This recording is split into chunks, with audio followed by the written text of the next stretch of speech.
hello, we're live. Hello, welcome. Hi, hello. It's me. Occultology, your comment made me cackle. Welcome to the Magic.me live stream. Occultology's concept comment was, I've heard of couples beginning to look like each other, but this is ridiculous. Well, hey, it's it getting out of happens. hand. It happens. We have a hell of a stream for you tonight. It's Sunday night. We got phones going. It's Sunday night. We are doing a live stream reaction to Frauder Entelequia. I get him confused with Frauder Eleftheria. There's so many frauders, which is a good thing. Frauder Entelequia, I believe is his name, James, was James Luceno, was a former fifth degree member of the Ordo Templi Orientis. He has a really good YouTube channel you should go check out, Frauder Entelequia. I'm actually a big fan. I watched, he did a video there about the meaning of Thelema and magic using SpongeBob, which, or wait, was it SpongeBob? It was Rick and Morty. Excuse me. He used Rick and Morty, and I thought it was excellent. He did a really good job. So he doesn't not do magic as far as I can tell. He's still into the philosophy. He just was in the OTO for 11 years and found out that it's god awful.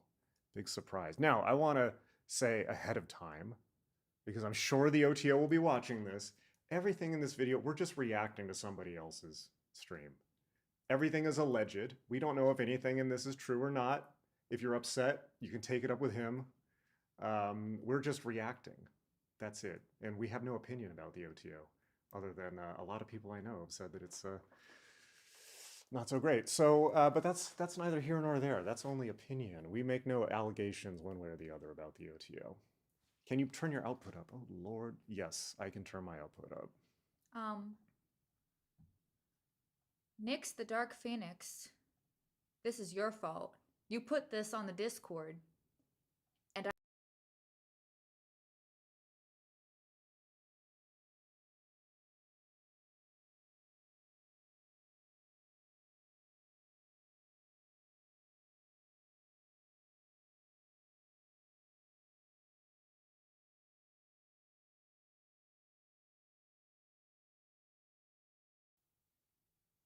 One second.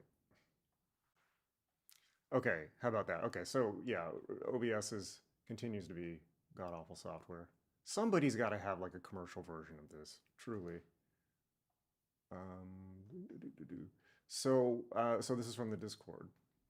What was the discussion on the Discord about it?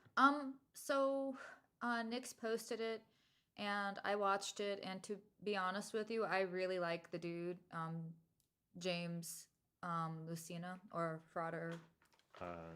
Entelequia. He should have chosen an easier magical name. I thought it was great. I felt like it was scathing, and I was like, I think that the YouTube crowd would love this. So What was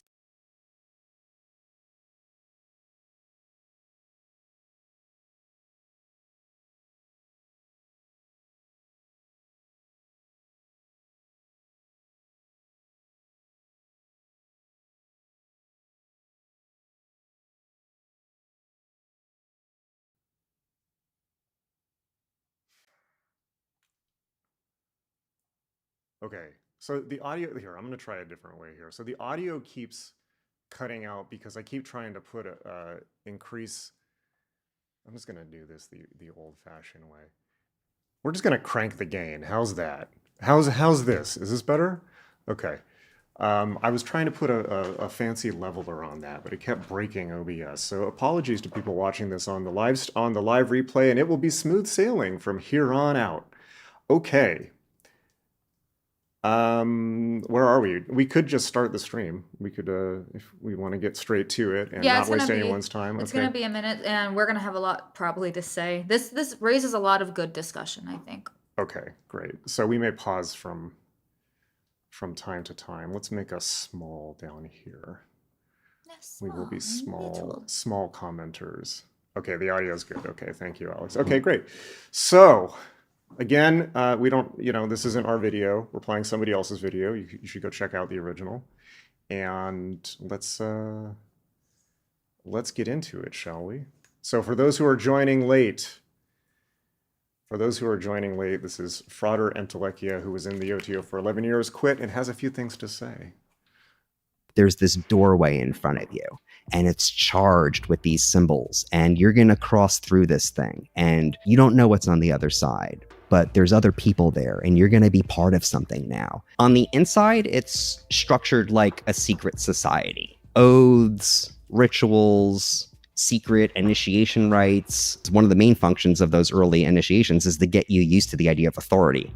The fact that it's a hierarchical top-down organization and that you are subjected to military discipline from the minute that you come in the door really needs to be driven home about OTO. It's not a few bad apples. It really is an organism, but all it produces is corruption and abuse. All men in OTO have access to women, and they use that access. They were waking up in the shower with him, accepting a drink from him, and then not remembering anything else that happened. There was kind of a similar MO. He is still in the organization. When that information was passed along to leadership, they did nothing with it.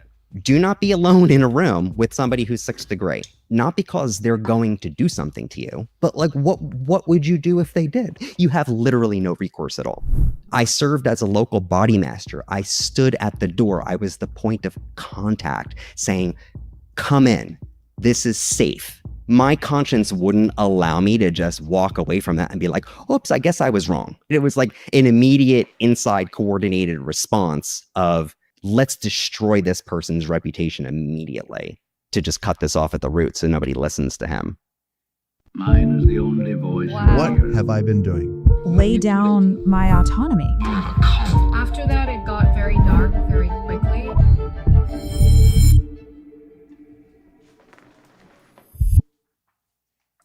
Hey guys, my name is Shalise Ansola, and this is Cults to Consciousness, where we discuss leaving high-demand religions or organizations and find healing and independence through awareness and true individual sovereignty. If you're only listening on those podcast platforms and you'd prefer to see our faces, you can go to YouTube at Cults to Consciousness. It truly is the best way to support the podcast if you watch on YouTube, because you can interact with the post. It boosts it to more people, so more can become aware of these culty things, these manipulation tactics, and control tactics. Today's guest, he reached out to us through our Jot forum. This is a reminder that you can submit if you would like to come on the show and tell your story. You can find that in our About section on YouTube, and there's just a little link and you fill it out, send us a video, and maybe we get back to you. So today's guest, we are talking about a group that we have never touched on before. In fact, even with my research, I was just finding out through speaking with our guest that all of that information was wrong, and it was all a moot point to even look into it because there is not much information, because it is a secret society and a... Thank you, Frater RC, for the 5 give memberships. That is awesome. And there was a funny comment. Some shady shit happened in Hollywood. This is about Seattle, and as far as I know, he did not give up magic. He just left the OTO, which is wise. Cult society. Today's guest was part of it for 11 years and rose to the ranks, and we're going to talk about why he eventually left and why he believes it fits the parameters of the cult. So thank you so much for joining us, James Luceno. Thanks for having me. Yes. And I just realized I didn't even say the name of the cult, which is Ordo Templi Orientis, or OTO for short, which I'm sure we will use most of the time. So for those who aren't familiar, which is probably everybody and myself, can you give us a little bit of a rundown of the history, what it is essentially, and then we'll get into why you decided to join? Yeah, so Ordo Templi Orientis, or OTO, is an esoteric initiatory organization. It presents itself as a modern continuation of the Western occult tradition. The most famous person associated with OTO by far is Aleister Crowley.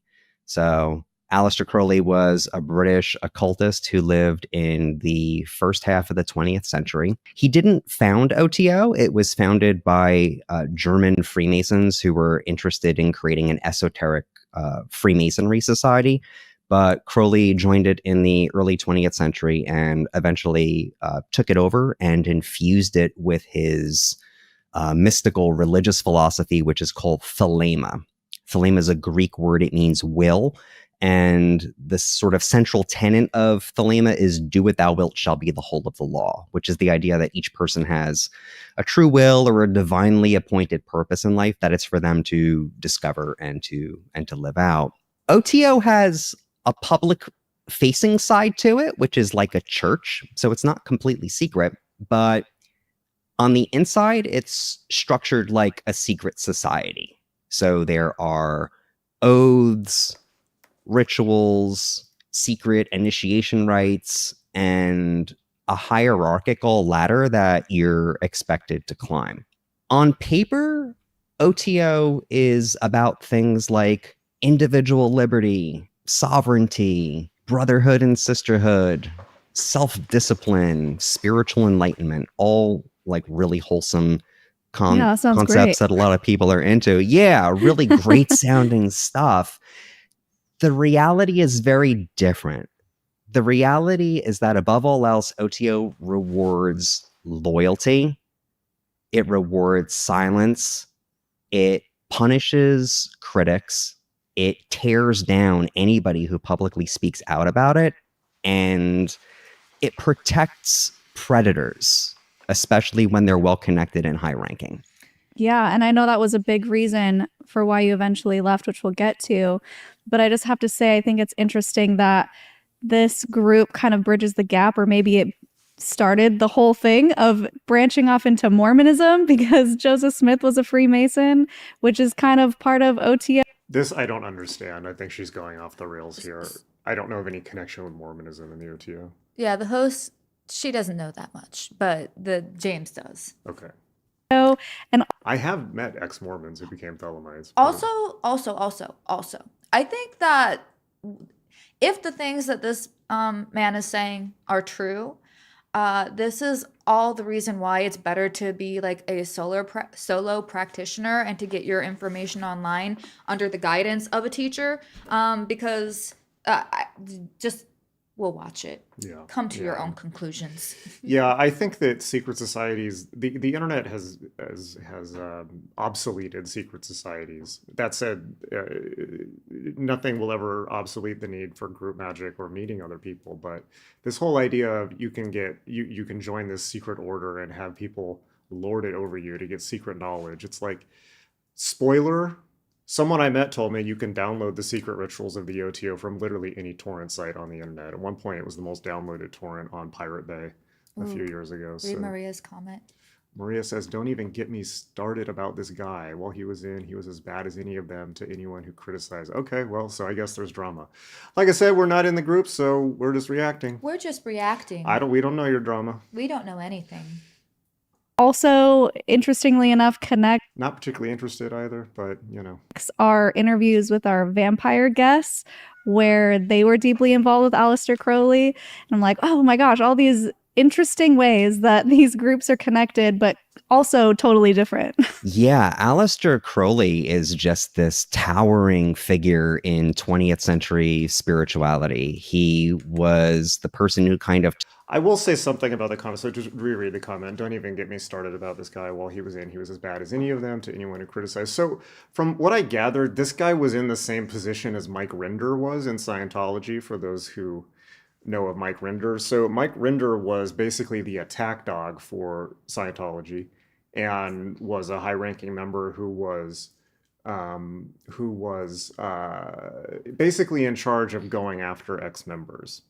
So he was the biggest defender of Scientology and often did the nastiest stuff to people who left. But then he himself quit and was disconnected from his family. This isn't the OTO, this is Scientology.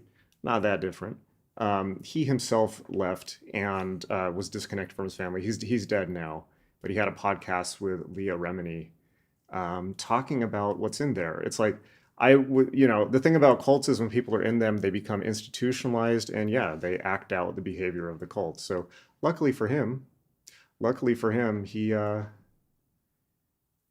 wised up. Okay. Took this kind of mysticism called ceremonial magic and brought it into the mainstream. He had a big influence mostly on artists and musicians.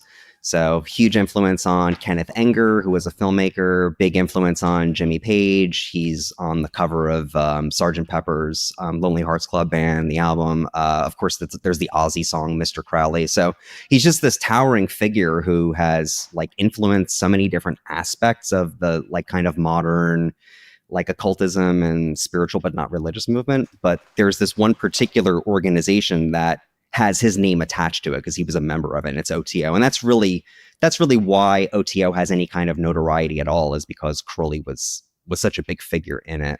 Right. And also, I don't know how much they went into this when you were in OTO or if it was even a part of it, but it seems like he also had a reputation of just being extremely scandalous for what he was up to, because I think from my research, who knows if it's right anymore, right?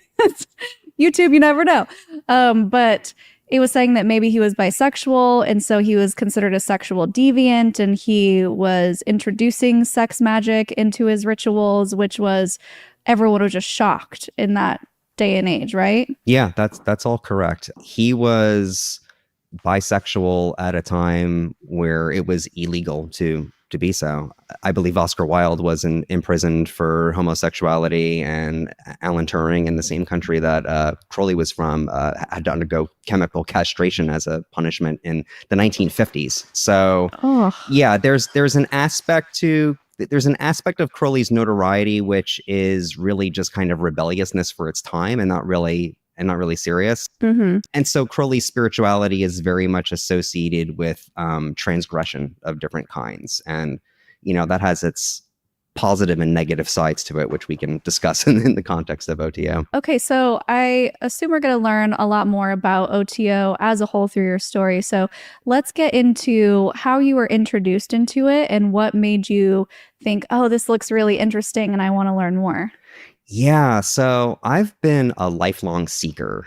As a child, I marveled at the fact that anything existed at all. And in my adolescence, I got really into psychology and existential philosophy, and I studied it in school. And later on, I got into meditation and Buddhism, and eventually became interested in ceremonial magic. So there's an interesting comment here. XX writes XX, who I think was talking about positive things with the Seattle OTO, says, I never joined OTO, came close, was turned off by the sheer number of edgelords and massive egos. This is fascinating hearing a bit of how the sausage is made. I will say this. I think that all organizations are a mess. And Peter Carroll once said, if you want to enjoy a magical order, it is best not to inquire how the sausage is made. And my sense of the OTO is you can pretty much get up to the third degree and enjoy the experience and get a lot out of it personally. But beyond that, once you start getting into the administrative ranks, it's nightmarish. My view on these things is always, why on earth? Why would I want to join a group where I have to deal with office politics when I could just get an office job and be paid to do so?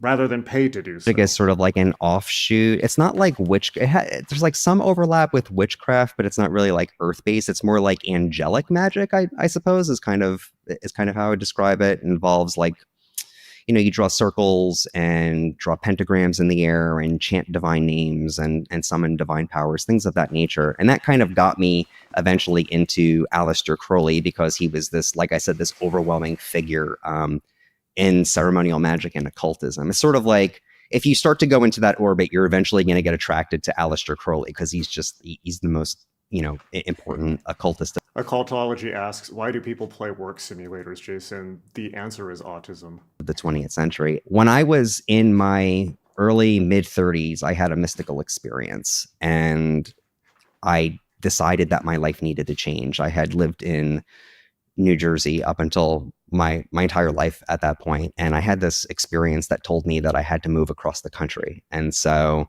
I packed what I could in my car and I drove cross country, and I moved to the West Coast sight unseen. I just felt this sense of like destiny about it, like something was waiting for me there. And not long after I moved out here, I decided to look online and see if OTO was in my city. I had moved to Seattle. I had read about Crowley and read about OTO back when I was in New Jersey, and so, but I only really kind of looked into it once I moved here, because I was like, I don't know anybody. I'm like, what am I going to do with my time? And sure enough, there was like an OTO local body, like about a 5-minute drive from where I lived, and they were having a ritual that weekend called the Gnostic Mass, which is like the main public ritual that they do in it. The Gnostic Mass is a beautiful ritual, and I think that everyone should see it at least once.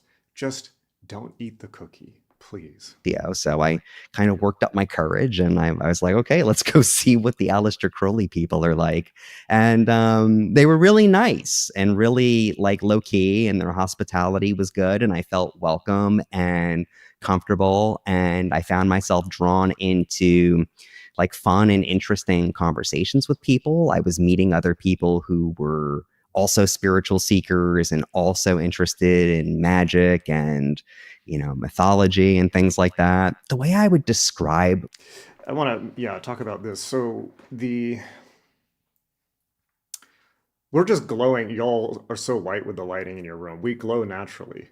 We glow with Transyagathian elements. I, as a veteran of the occult order world, not the OTO, but tons of other ones, as a veteran of the occult order world in the Y2Ks, I will say this. I think I don't know how it is now that things are more popular, but I think that certainly in the 90s and 2000s, joining secret societies were still fairly secret. And when you join them, I think that in those groups, you will meet some of the worst and best members of humanity. And both are represented. It's kind of similar to the occult itself. It's like, yes, like it's very likely you're going to meet like, you know, people that make you uncomfortable or that are even you don't want to be around. You'll also meet some brilliant people. It's always been like that, by the way. You know, even Crowley, when he talks about being in the Golden Dawn, he didn't learn any magic from the Golden Dawn. He learned magic from Alan Bennett. I mean, he did learn from Mathers and all of that, but the majority of his magical training was with one member that he met and got along with, and usually that's how it goes. So I also want to say, like, Frater RC says this might be canceled. The OTO is everything I don't like about the Golden Dawn and Masonry combined. At least the Golden Dawn is not unified, and you can leave one group for another if shit goes down or goes solo. Thank you, Maria. Much appreciated, and thank you, Frater, for the super chats. So I think, yeah, you know, it's like this. Magical orders are only what you make out of them. They're only what you and this is a mistake that people join. This is a mistake that people, I'm not saying he is, but I'm saying this is a mistake people make when they join magical orders, whatever it is, or even go to church, right? More than half of it is what you bring. You know, if you go to the OTO, you're just going to see a bunch of people doing Star Trek type rituals, okay? Mm-hmm. If you don't vibe with it, nothing's going to happen. But if you bring your own, you know, initiatory path, then it can be very, very profound and meaningful. But you have to remember that at least half of it is you. So Maria says, I used to think the Catholic Church was boring, but after the OTO, I love it. Yeah, that's saying something. Anyways, but when he's saying he met really cool people, I don't doubt him at all. You know, there's probably super cool people in the OTO in Seattle, and it's the same with any group. You know, it's usually the administration where the issues are coming from. I don't know if that's a deal with the OTO, but often that's because you have to also give them a break. Administrating is a bunch of people who think they're to be fair, you know, administrating to a bunch of 21-year-old failed guitarists who all think that they're the reincarnation of Aleister Crowley has got to get tiring after a while. But I digress. Like getting involved in OTO is that it's like a highly immersive environment. Because I don't know how familiar you are with like Western esotericism, but it's very symbol rich. You've got like tarot cards, the astrological signs, alchemy, like all the weird alchemical signs, like the ritual, the main ritual of OTO, the Gnostic Mass, is like this beautiful, intense pageant where like people are dressed up in these like Egyptian costumes kind of, and one of them has got like a lance and there's a grail. So it's got like the grail mythology. It's just so rich, and it stimulates your imagination because there's so many different ways to interpret it. For me, it was kind of like I had gone on this journey. I was having like the journey of my life. It brought me from like the East Coast to the West Coast, and I landed here in this container that was just so like engrossing and so dazzling. And I liked the. I'm going to say this too. Bad experiences, whether with orders or gurus, are part of the path. right? Like I truly am a believer in that you get the guru you deserve, or you get the teaching experience or order you deserve. So like this is clearly part of this guy's life and path, right? And I'm sure he would agree. So it's kind of like trips. Sometimes you learn the most from the bad ones. People, and eventually, after a few months of doing it, I worked up the courage and I asked for sponsors to initiate. That kind of set me off on the journey. I would say that over the course of a few years, there was like a shift that happened where I stopped being a consumer of OTO and became one of its builders locally. But I would say that the sort of like, the preface to the story was, the sense of like landing somewhere that was just so immersive and so stimulating to the imagination, and being up all night and laughing with people and making jokes and sharing. To be fair, like some of those memories, not OTO but other groups, are some of the best memories of my life. So it's a mixed bag. Hospitality, it was just so cool, and I know a lot of people who join OTO have a similar experience to that. It was the community aspect of shared. That's just to get you in the door, though. Or similar interests that attracted you to this group. And obviously, too, and people tend to forget this, a cult doesn't generally scream, "We're a cult." Like it feels very warm and welcoming. Sometimes there's love bombing involved. Not that that was your case. It seemed like people were genuinely kind. But it does happen frequently where you get the biggest, best experience right when you first walk in and everyone's so happy to see you.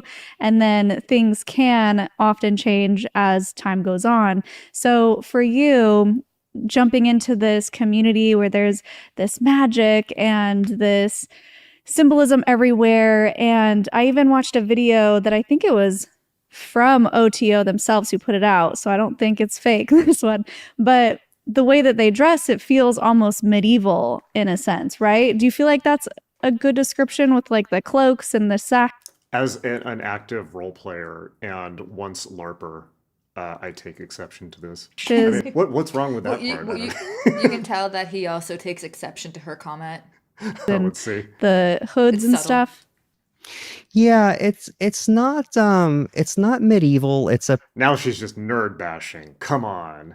particular kind of costuming. It sort of depends exactly what you looked at. If you were looking at the Gnostic Mass, people dress in these like cloaks that might, I guess they might seem medieval because like the priest wears a crown. It's probably a lot more accurate to the OTO has a very unique fashion sense. It's probably more accurate to describe it as kind of like late 19th century, early 20th century German bohemian, slightly Wagnerian. A lot of it is based on Parzival, the OTO, just this kind of Wagnerian vibe. So it's very much a time capsule of the early part of the 20th century, which is quite fascinating in its own regard. And like the priestess wears like a dress and a girdle. So I guess that and there's like a lance and a grail. So yeah, I guess that part is medieval. I would say that the other rituals, the vibe is more like ceremonial magic meets Freemasonry. So it's got more of like a late 19th century, early 20th century vibe to it. But yeah, medieval certainly for the Gnostic Mass. I could see that.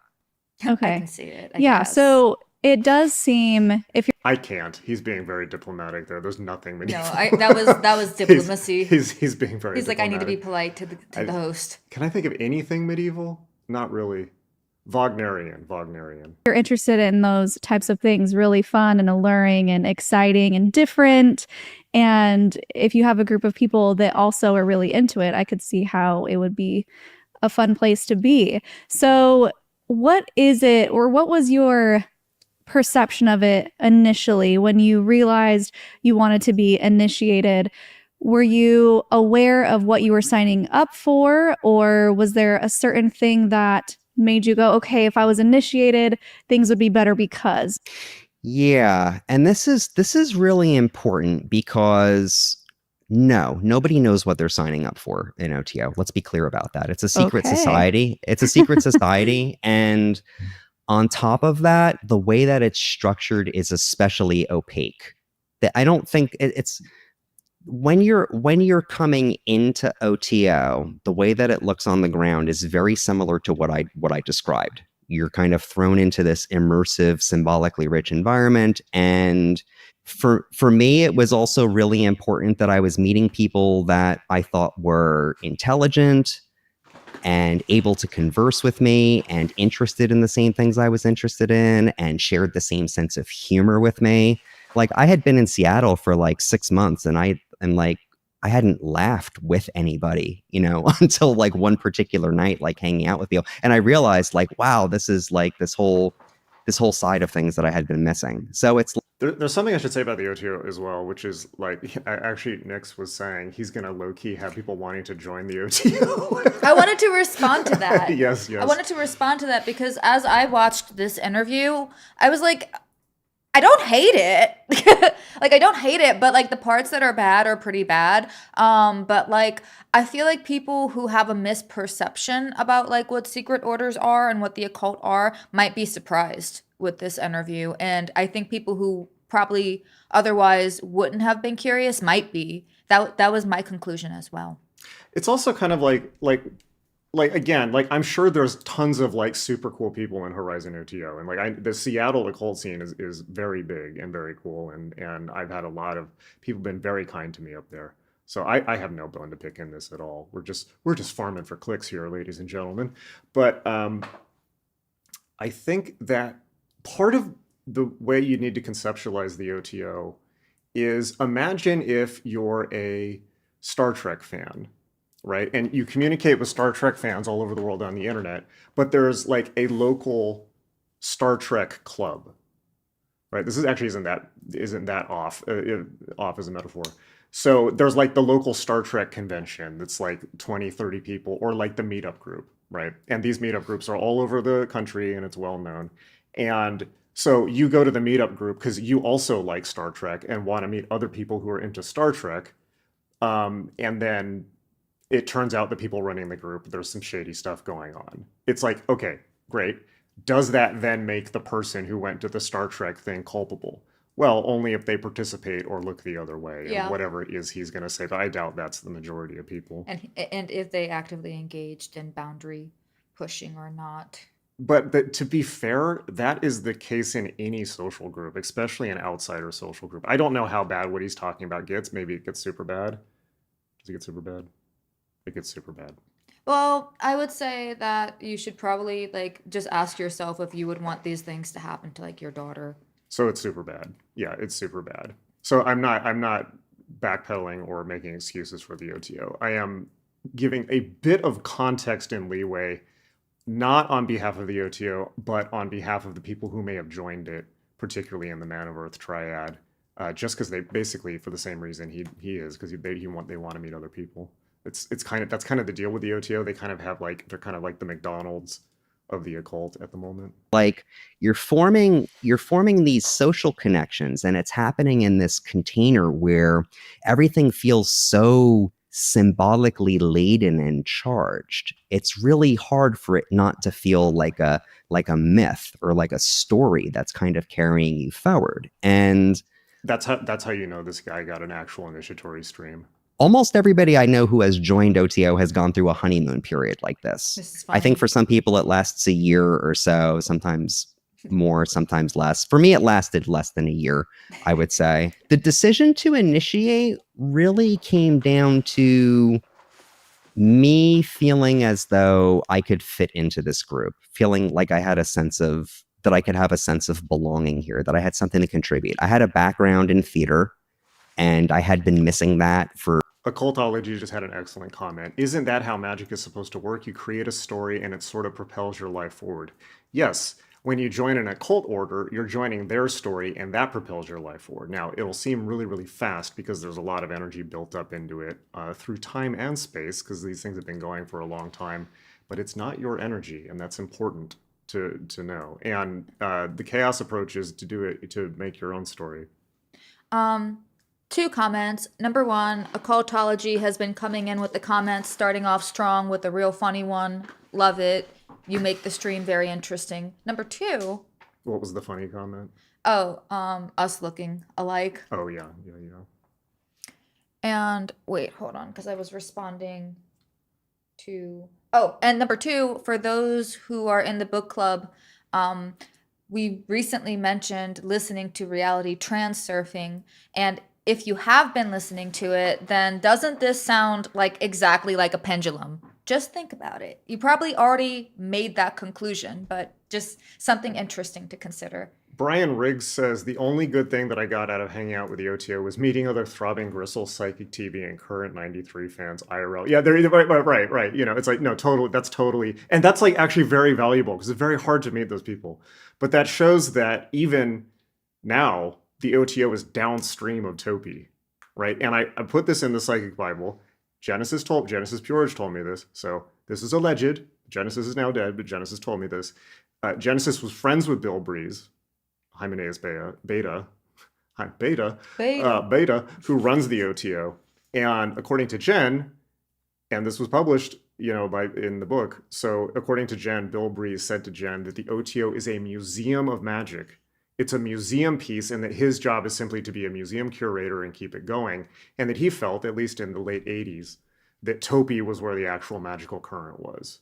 Now, I can already hear the shrieks of in the comment section, but I 100% agree with that. I as somebody who was involved with Topi with an I, Temple of Psychic Individuals, the real thing, not the outer order, I completely agree. And I think that once chaos magic happened, the real chaos magic, not just whatever on the internet, people posting memes, the OTO is obsolete. You know, but it's still interesting, and in the same way, but it's in the same way that Freemasonry was obsolete centuries ago or a century ago, but you can still get a lot out of it. Jason Lee Fraterson. Beta. You know, as part of my life, and I saw this as, you know, as an outlet for that. I'm very intellectual, and Thelema is kind of like a heady sort of intellectual religion for some people. So important concepts. One, cults always get smart, educated, intelligent people. It's not dumb people. It's always smart people who are so smart that they trip over their own thoughts and then have someone else do their thinking for them. Also, greed can also apply to the plane of ideas. Also, really smart people, when they buy into an idea or a concept or belief, they are really good at rationalizing that. Oh yeah, cults count on that too. It's like cults count on people that do their work for them. It's like they'll trip them, so people will trip themselves up rationalizing every single part of it. That kind of drew me in. But I think there's like even a deeper layer to it, because there's like when you take initiation, you're becoming part of something that is very unique and very special. This goes for any initiation because it's done in secret. It's done away from the prying eyes of the public. And because everybody else in that room has gone through the same experience, like you're becoming part of like. So I saw a video that was deleted by someone who I will not name. However, not everybody is getting the same initiation according to this person. And so at the OTO, depending on which lodge you're at, your OTO initiator might like decide that they don't like how something feels for them, so they won't give you the initiation. Not all, but some. I feel like I would feel cheated. I would be. I feel like I would, like, shame on you if you're watching this right now and you did that to someone. Like, gross. It's the same with it's the same with Santeria initiations, by the way. Like Santeria, the people claim. By the way, people complain about people charging for magic and initiation. The OTO charge is not that much. Santeria will charge you thousands of dollars for an initiation. You'll usually have to fly out somewhere. So people who are initiators who don't take it seriously are doing everyone a disservice. Yeah. If it makes you uncomfortable, then you shouldn't be an initiator. Yeah. Don't they have an advanced initiator training school in OTO? They train initiators too, so I'm surprised people got through that. Well, again, this Apparently is they coming. have This really is low coming. quality This standards. is coming. I'm just gonna say, y'all should just trust me, bro, on this one. The source is verified. However, I don't want to name the person because they did remove this content, so I don't want them to get into more hot water than what they currently are in. I see. I actually don't know. And I'm not a part of it, so I'm just repeating things I've heard on the internet from people that are deeply involved. Fraud RC is yelling my name. Why are you yelling my name? Yes, it's me. Hello, hi. Jason, Exploration Arcanum. Oh, God, my ego's horrible. Jason's here. The other Jason. It's because you don't post with your real name. What's up, everyone? Okay, I'm gonna go get a soda while this plays.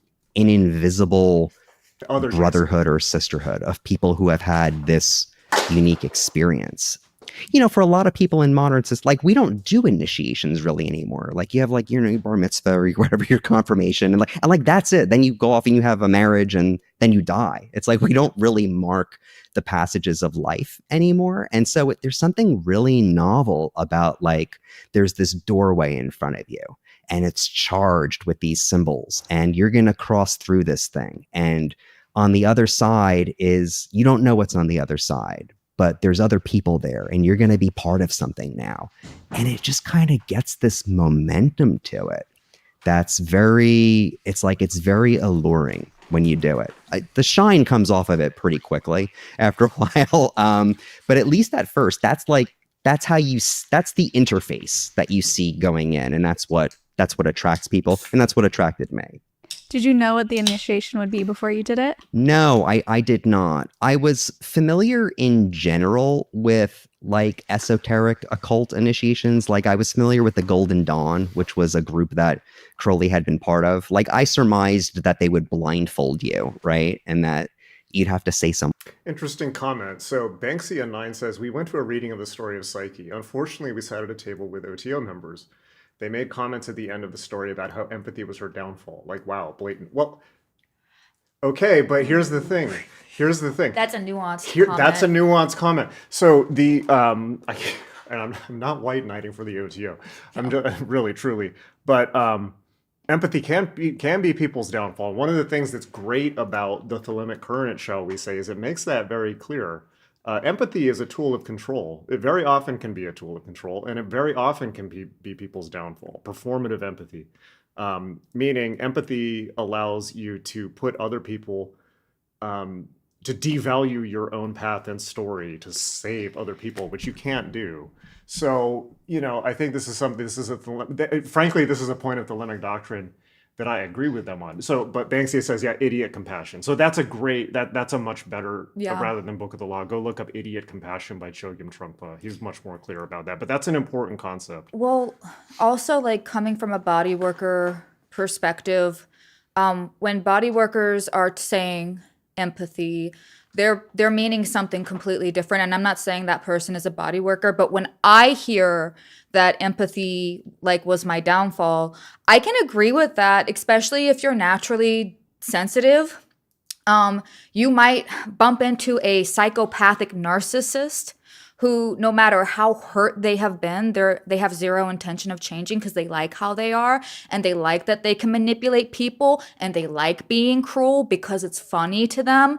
And what they're counting on is for empathetic people to look at them, oh, they're just like a hurt child. I can feel their heart chakra, whatever. And they love empathetic people and they torture those people.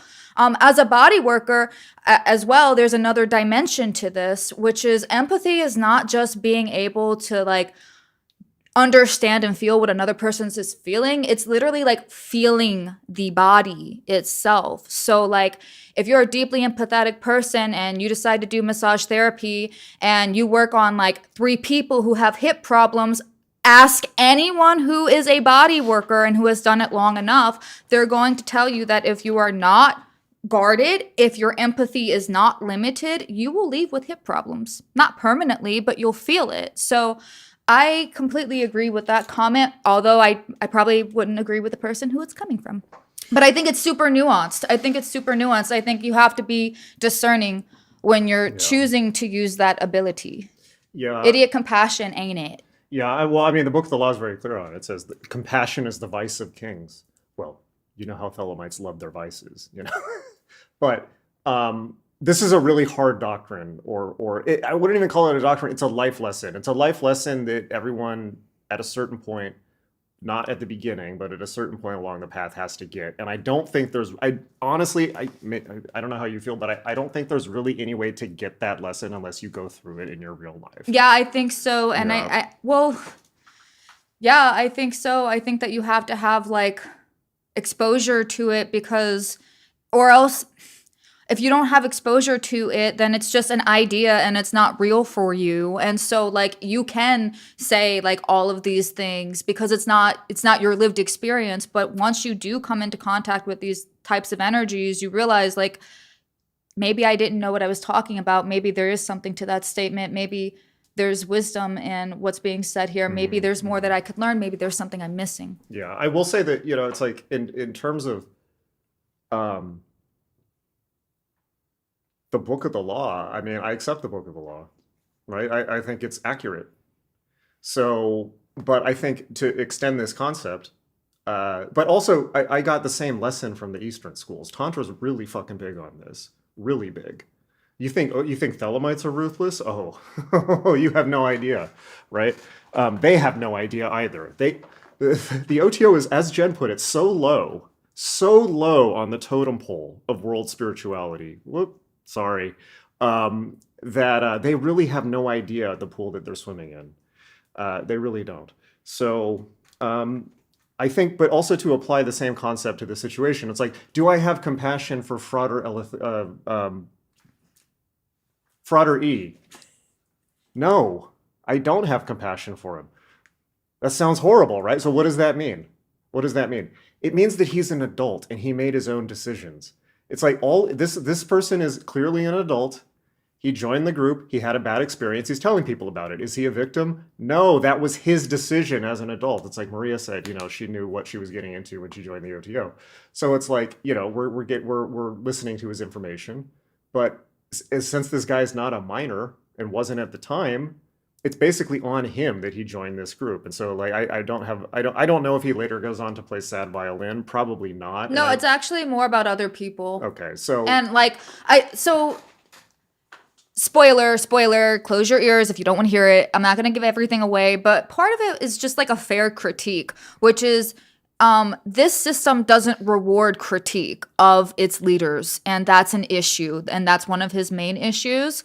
And when the leaders are doing things, well, as we'll find out, that are crossing boundaries which are not agreed to, and he's tied to that, he doesn't want to be affiliated with that. Which is the right opinion, right? It's the right response to not want to be and affiliated with that. I didn't get woe is me from this. Okay. I didn't get I'm a victim, I was hurt. It was more it was more like he was frustrated, like, I want to see this continue, but like it's not going to if like the leadership can't even handle feedback.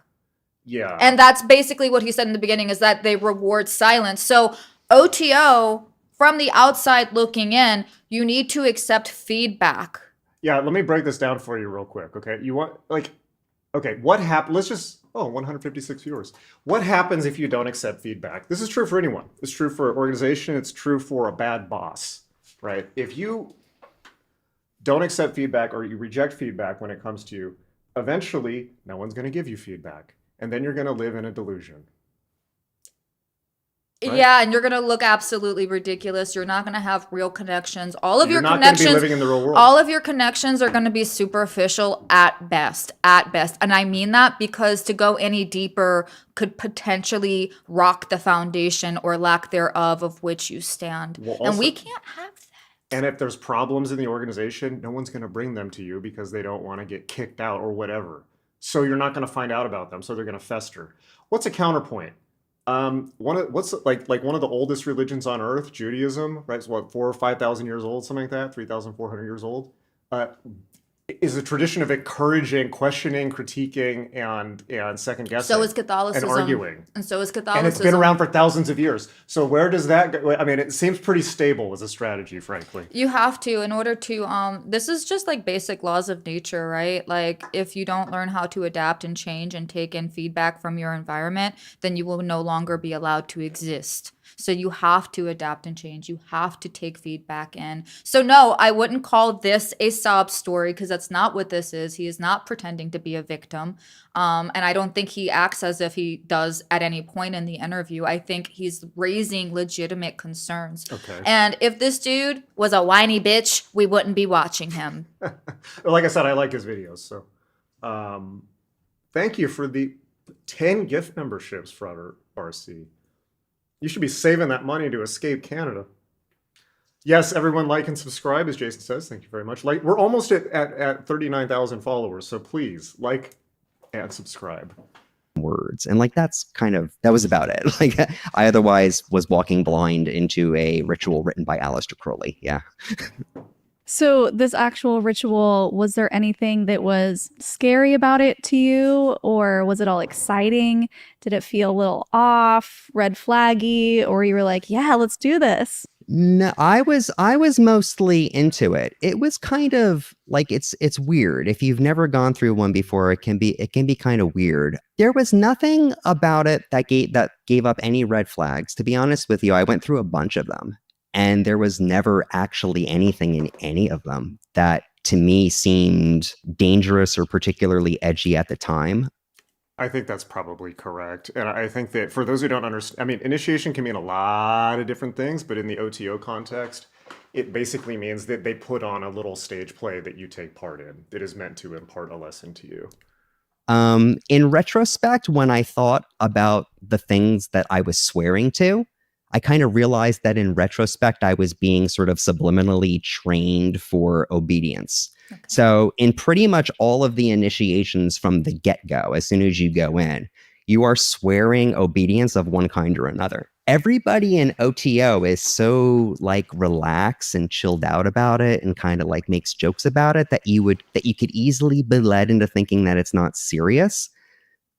But it actually is. And as you go through it, especially as you get up to the middle tier of degrees in OTO, those aspects of obedience become more and more important. On the ground level, if you've only been in it for like maybe 4 or 5 years and you're still in like within like the first 3 or 4 initiations, you're not really going to be exposed to this side of OTO. And the overwhelming majority of people in OTO are lower degree. Most people don't make it as far as I do.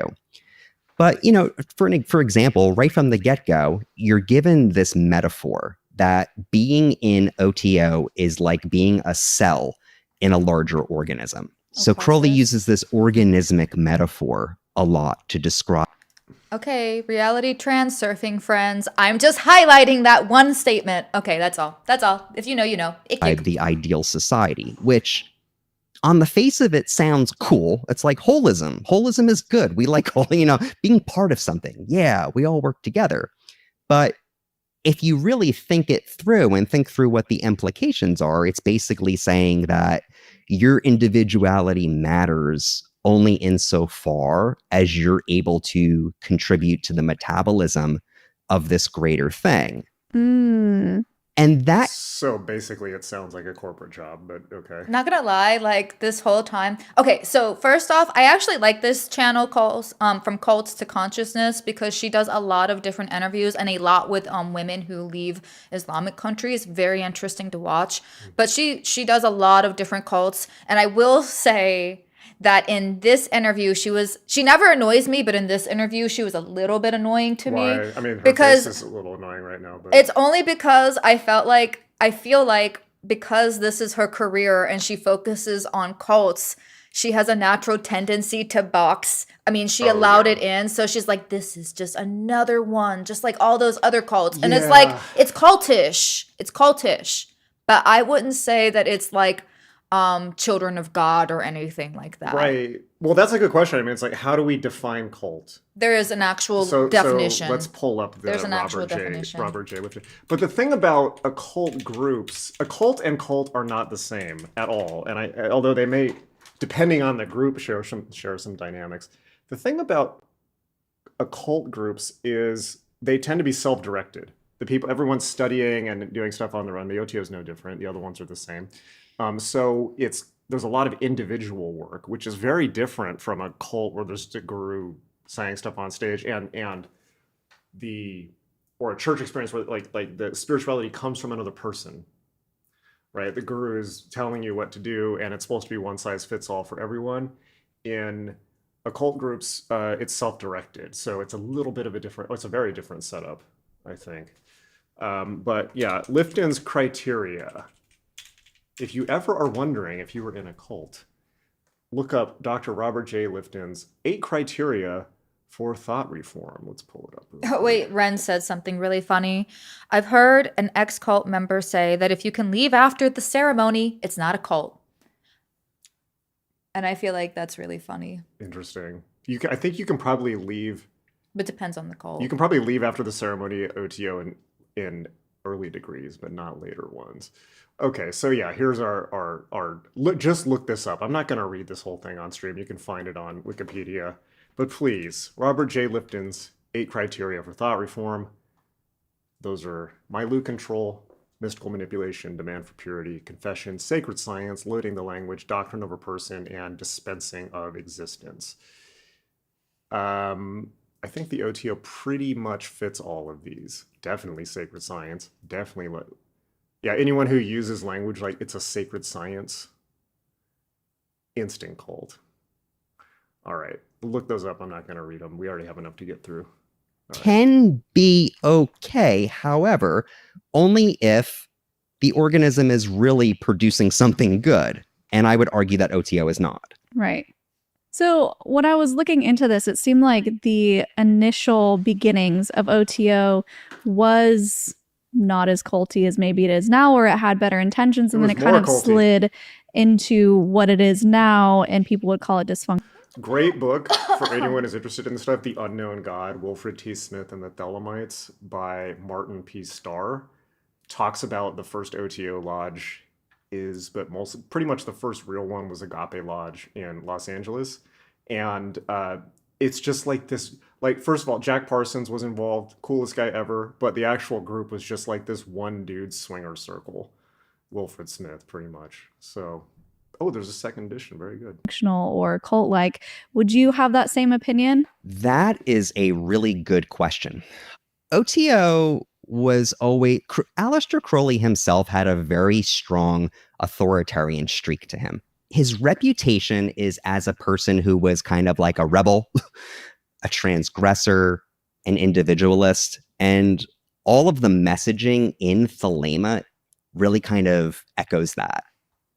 And so people don't usually associate the name Aleister Crowley with authoritarianism.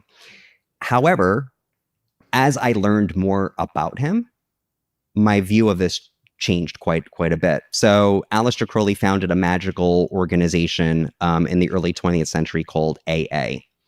And the premise behind AA is that there are these secret chiefs that are basically like guiding human spiritual evolution. Charlie? And the way that they're doing it is through like the events that we see around us, political conflicts, wars, things of that nature, the rise and fall of religions.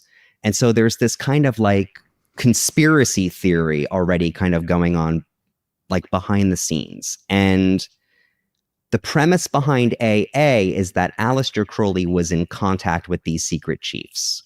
So he didn't just come up with AA, he didn't just come up with Thelema, it was given to him by this being that called itself Iwaz. And Crowley had this unique connection with Iwaz. He said Iwaz was his holy guardian angel. So already there's this idea in Thelema of like a very top-down structure, because let's say you're a disciple of Aleister Crowley and you have a different interpretation of what, Thelema or one of the holy books means. Well, Crowley could turn around and say, it's not your holy guardian angel giving you this religion, it's mine. And wouldn't that be like a shit test to see if you're actually a Thelemite or not? The James McCool says it's the BITE model. The acronym BITE stands for Behavior, Information, Thought, and Emotional Control, each representing a specific method used to manipulate followers and restrict their autonomy. That's a lot easier to remember, BITE. Behavior, information, thought, and emotional control. And in fact, Crowley did have these sorts of fights with his disciples over time. And he had, some very large falling outs with them. And when he created OTO, he infused, like OTO was meant to be kind of like the way he pictured it was not just an occult fraternity, but something more like, you have to imagine almost more like an ark. Like Noah's Ark, because Crowley was convinced that the world was going to end, especially in the wake of World War I. He thought he saw the writing on the wall. So clarification on that, because this could easily be interpreted. He did not think the world was going to end. He thought that the world was changing so dramatically that it would be unrecognizable, and he was right. He was right, and he thought that the old... I mean, we hear this every day now on the internet. It's like Western civilization is going to collapse, right? I mean, that's not a new idea. And he's like, we have to preserve the best of Western civilization in OTO, and it was going to function something sort of like the Benedictine society during the Middle Ages, like kind of in the wake of the fall of the Roman Empire. It was going to be like the last bastion of civilization. And so there was this kind of like militant monk ethos that infuses a lot of the documents. But I would say that modern OTO is probably not as culty as what Crowley, I think, himself would have preferred, which is interesting. And I think most people in OTO probably aren't aware of that. Yeah, that is interesting that it's the opposite. And it's funny because as you're talking, I'm just drawing all these parallels to other groups like Scientology, even climbing up the ladder, and you don't really know all the information until you get to the top, or even Mormonism, where they think they're going to church, but then when they go to the temple, it's How's this? Is this better audio balance? Hopefully. Let us know. The OTO and Scientology, different organizations?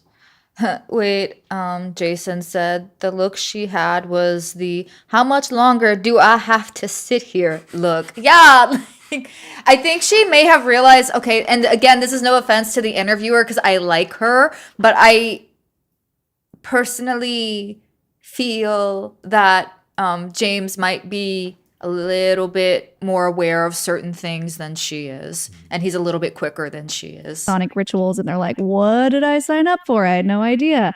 When you were describing going through the door, I was just picturing, and I haven't done it myself, but going through the veil into the celestial room, it's all very connected in these eerie ways. So can we talk a little bit about the actual religion? Because it seems like it's more than a society, an occultist society, but an actual spiritual religion, and you're calling it Thelema? Thelema, yeah, it's the Greek word for will. Okay, so what does this religion entail? Yeah, one thing about Thelema that people don't understand is that the word Thelema is in the Lord's Prayer in Greek. It is not even a word from Rabelais. You know, Thelema, when they say not by my will, but by thine let it be done in the Greek Orthodox Church, the word is Thelema, written exactly the same way as it is in the OTO, with the same isopephy, as to 93. So it's interesting. Crowley synthesized a lot of Western and Eastern philosophy and mysticism and kind of created what he thought was like a religion for modern times. So the origin of Thelema is with the reception of a book called the Book of the Law. I'm interrupting you every 3 seconds. I also want to clarify something. There's Thelema, the religion, is the result of somebody doing magic. Magic and Thelema are not the same thing, right? Thelema is downstream of somebody being a practicing magician and then creating their own cosmology, right? As far as magic me goes, I mean, we're happy. Like, I'm happy to take inspiration from Thelema. There's a lot there, right? There's a whole lot there. If you're interested in the Western esoteric tradition, you can't avoid it, nor should you, right? But you have to contextualize it. Even within the Thelemic world, he's mentioned OTO and AA.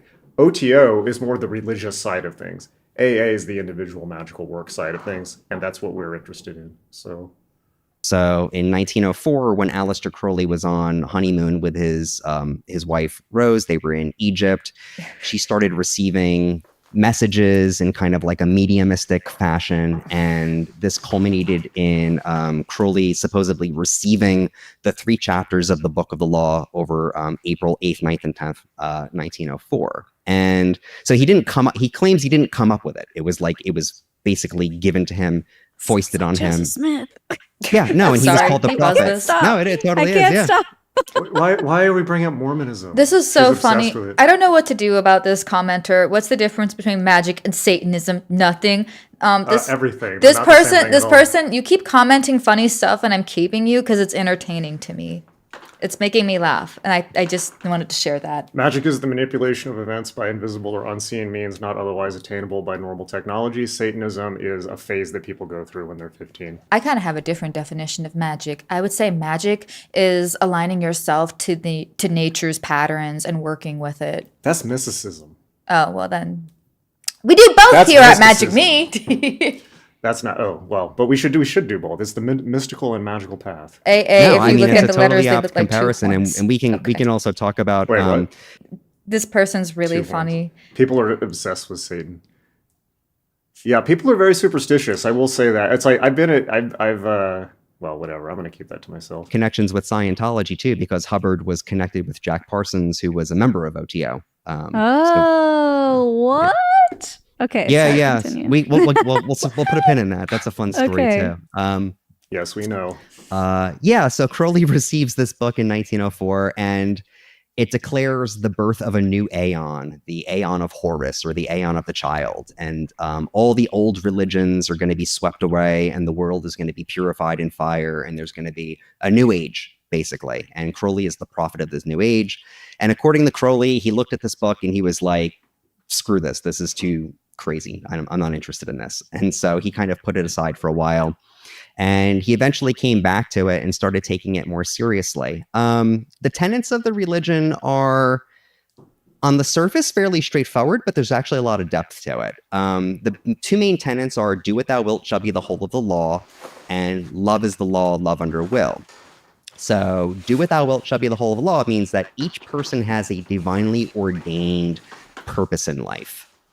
Really what they have is they have a God inside of themselves, and they don't know it. And it's like it's hidden in the unconscious, according to Crowley.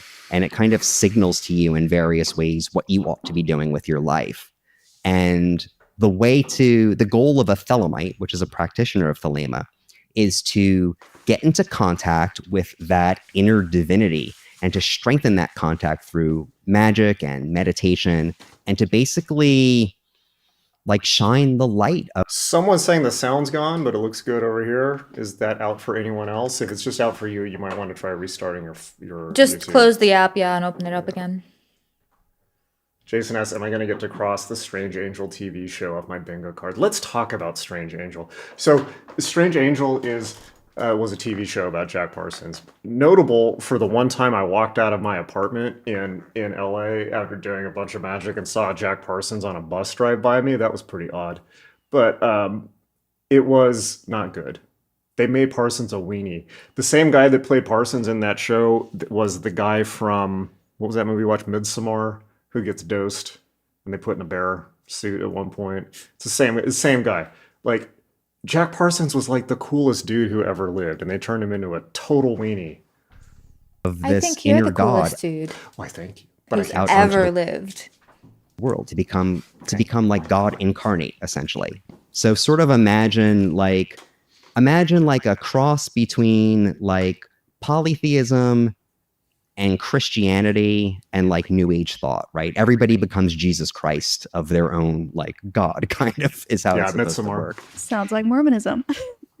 That's really interesting. Yeah. Yeah. So yeah. it does seem like he was just Stop talking redefining about or Mormons. just defining in a different way intuition of just Well, pause. understanding yourself Nix, more deeply. Nix gave us some insight into our host. She said, wait, She's an ex-Mormon. I think it's because she started her channel from the angle that she was inducted into Mormonism and got out of it after her experiences as a cult. And essentially, there are claims that Mormonism has inspired Masonry and other It's occult the other way around. esoteric practices, beliefs tethered to it. So the actual story with that is Joseph Smith was interested in Freemasonry and ceremonial magic, the old kind, not the Thelema, but the older kind, and grimoires and all that. And he sounded a bit like he may have been paranoid schizophrenic, just from some of the stuff that I've read about him. But he was inspired. You know, there's Masonic symbolism in Mormonism in the temples, but it's not that Masonry inspired Mormonism inspired Freemasonry. It's the other way around, and I don't see that as why is that a bad thing? But what I do know about Mormons allegedly that is not good. There was a website called Mormon Leaks. I think it still exists. That leaked all the papers from the higher, like the elders or whatever they're called, the high mucky mucks. And I think that in addition to being extremely homophobic, they also shelter allegedly PDF files in the higher ranks. But beyond that, I haven't heard about cult-like experiences with the lay people, so I don't know what the deal is there. I had some friends join Mormon. I had some friends from my D&D group when I was a teenager join the Mormon church, They had a great time. They're doing great. They're still in it. So And I really don't know. paying attention to your intuitive thoughts, but As far naming as I it know. with the deity. It's really interesting. Yes, it's part of it is definitely intuition. He's so It's like patient. He's so a patient. power that he called neshama, which is a Kabbalistic term. not a power.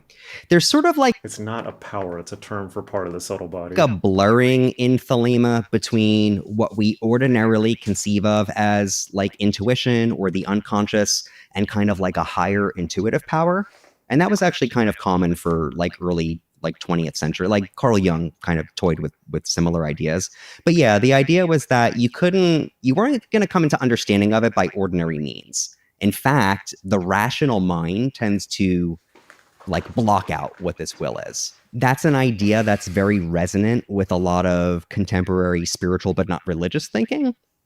But in the context of a religious organization, it's also a directive to suspend your critical faculties, which is a problem. It seems to me that this is where it would be like, this is attainable, but you need us. Did it feel very much like you need us to help you get there? No, actually, that's not the way that they get you. So it's really interesting.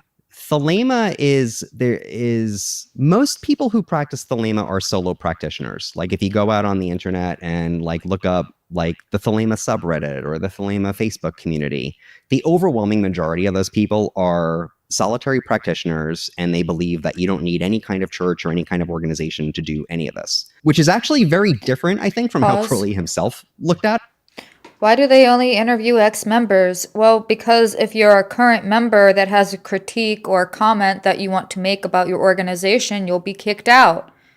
This is an ex-member show, I think. And this show is specifically, this particular podcast is literally from people who it's have for left. that. But he has his own channel where he just talks about stuff. So But Crowley, I think, was more of the opinion that if you really want to have that deep enlightenment, you have to join one of his organizations. But that's that's generally not the view today. Interesting. Yeah, within OTO, on the surface, it's far more individualistic and far more liberal sounding. So nobody tells you what Thelema means. Nobody tells you what the Gnostic Mass means. Nobody tells you what the initiations mean. It's all left up to you to interpret. I find that annoying. It's like, tell me that it's like you just did the thing. Presumably you know what you're doing. I think that when people are saying, oh, interpret it yourself, it's kind of the same as saying, oh, meditate on it. It may just be because they don't know. Which on the surface feels very empowering, right? Because it seems like there's an allowance for a diversity of opinions.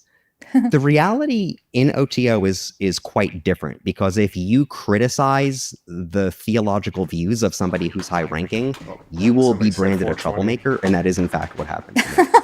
Okay, so to make sure I'm understanding, you can be Thelema and not be OTO, but if you're OTO, you are practicing.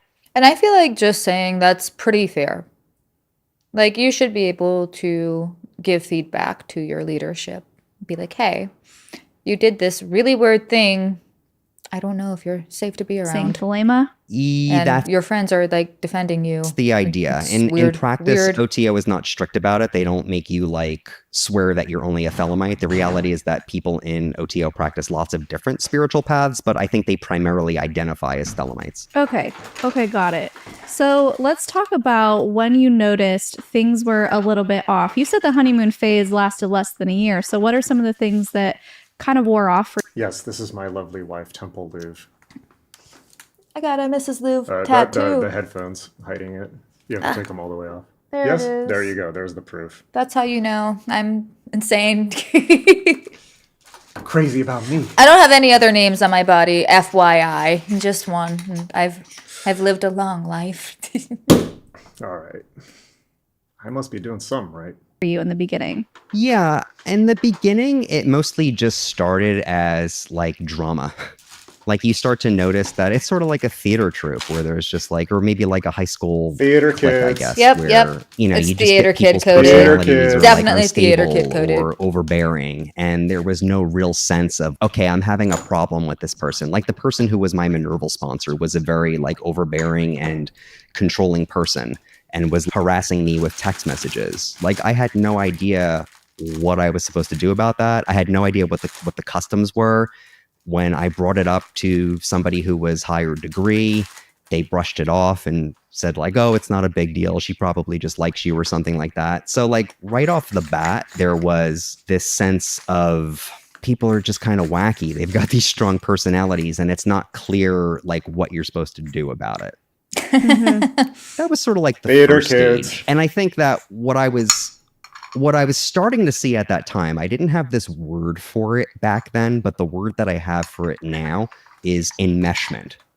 It's highly enmeshed dynamics No in good. the sense that like there's No no clear boundaries. boundaries between people. Like Just- if somebody gets it's just upset, kind of it like- becomes everybody else's problem. So, like, I do feel like that is a fair critique, being like, hey, guys, this group is awesome, but I think we're engaging in unhealthy behavior, like enmeshment. Yeah, and if it was a healthy group, they would take that critique. They would be like, okay, how Yeah. can we not do that? Yeah, that would be a sign of a healthy group, but, you know. OTO, if you're watching, we're going to break it down for you and make it super clear in case you're confused Send with what people he's to saying. Send some people to human relations training, okay? Like, seriously, so- get some HR people in So there. what he's saying is that not all lodges, not all, but some are engaging in unhealthy, enmeshed, boundary pushing behavior that's not cool. And if you think that perhaps your lodge is doing that, you should stop it. Like, and if you do something that upsets somebody As in, else, tell them to there's no stop. clear sense of like ownership over feelings. And that But in were and there of itself boundaries or doesn't make morals at something- Aloysius? No, well then, wait, what? What is this comment? This is like This you sound utterly unhealthy. Like people who don't understand that there are other people that exist outside of them. Boundaries. It's a good thing. Boundaries. What's the lesser banishing ritual of the pentagram but boundaries? Come on now. Boundaries will. Get it straight. If somebody reacts negatively to the word boundaries, Get you can away from them. you can assure yourself Get that they are away. unhealthy. Yes. cult by any means, but it is fertile ground in which different types of control can start to be exerted. Yeah, definitely. Do you feel like this was an all-encompassing part of your life? You talk about enmeshment. Does that mean you were working with them and maybe you were living with some of the other members where you were really just totally enveloped in this group? That's a really good question. So, no, I was not living with anybody, although several of the members did actually cohabitate together, like even though they were in like, you know, their 30s or 40s, which is a little, I didn't think there was anything wrong with it, but in retrospect, it is kind of interesting. It's enmeshed more in the sense that like people, it becomes very tightly knit. Save Let's that. put it that way. You spend a lot of time with people. You could have these like back-to-back events over weekends. Like, you know, we would be in there like Friday night for like a solstice ritual. And then Massive Saturday we would be back to set up for Wait, like there's a one comment I second- do want to respond to. Just got here. I remember seeing this dude from IOA 93/Thelemic Union's videos a few years ago. He's anti-Thelema now? No, he's not anti-Thelema, but he is He's just upset with it too. organized groups that don't know how to respect people's Agree. boundaries. Wait, hold on. And then the Cue following week we'd be doing Red had a really good comment. I feel like boundaries also fall into don't confuse the plane. We're not all one on this plane. That is spot on. Spot on. Spot on. another batch of second degrees. And then like a few weeks after that, it's like we're doing this other thing. And it's just like you're constantly in there. You're seeing each other sometimes from, you know, early in the morning until late at night. Or somebody has gotten into some financial trouble and they need to move. So everybody's there to like kind of, you know, help them load their truck. Great. There's this tightly knit quality to it, which is, again, there's nothing bad about that in particular. Can you But help me move, man? looking back on it now, I can see that combined with like the spirituality and all of the kind of like the depth of that was going on, like I was being pulled further and further and further into something that was sort of gradually swallowing up and molding myself. Yeah. So how long before you started moving up the ranks into leadership? I would say that, so there was moving up the ranks and then there was moving into leadership. So moving up the ranks happened pretty quickly. I took my Minerval in the summer of 2014. I took first degree that fall. I took second degree a year later. So that would have been fall of 2015. Third degree came like early 2017.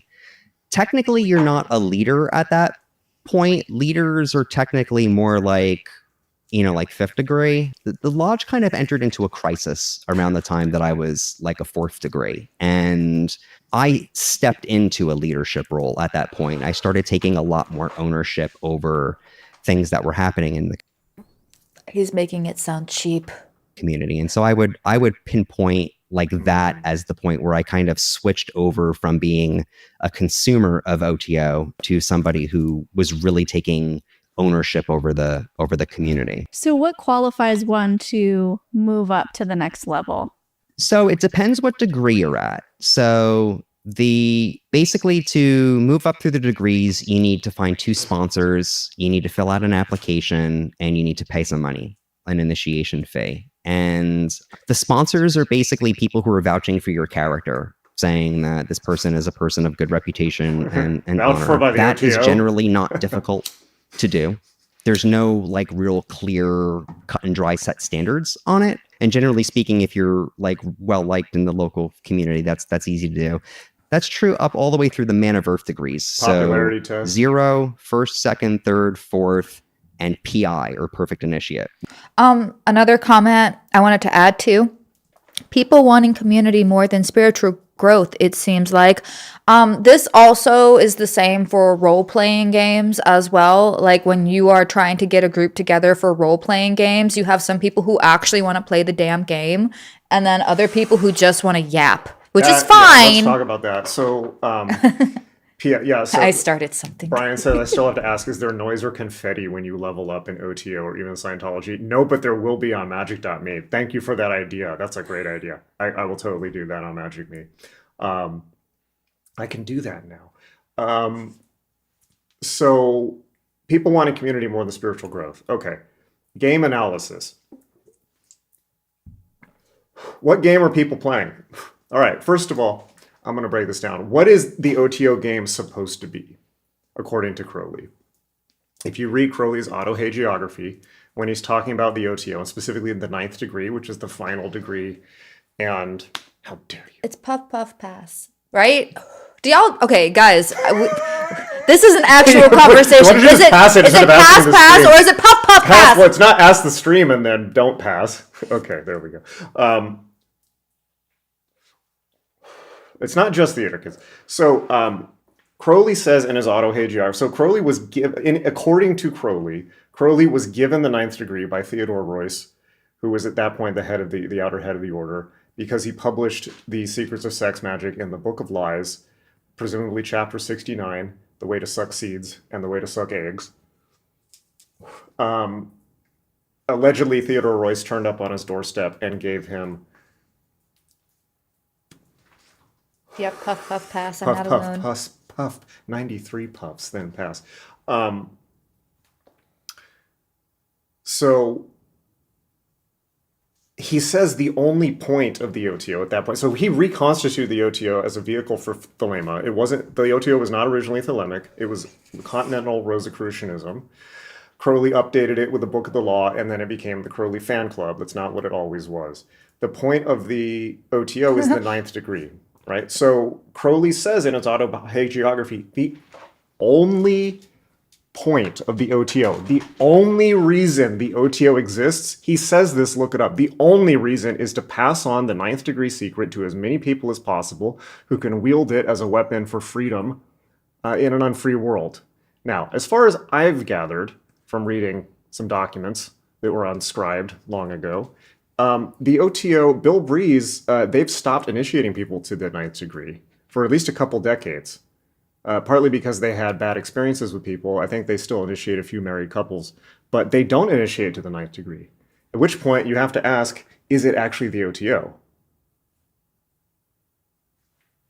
Well, legally they are. They won the lawsuit, right? So legally they're the OTO.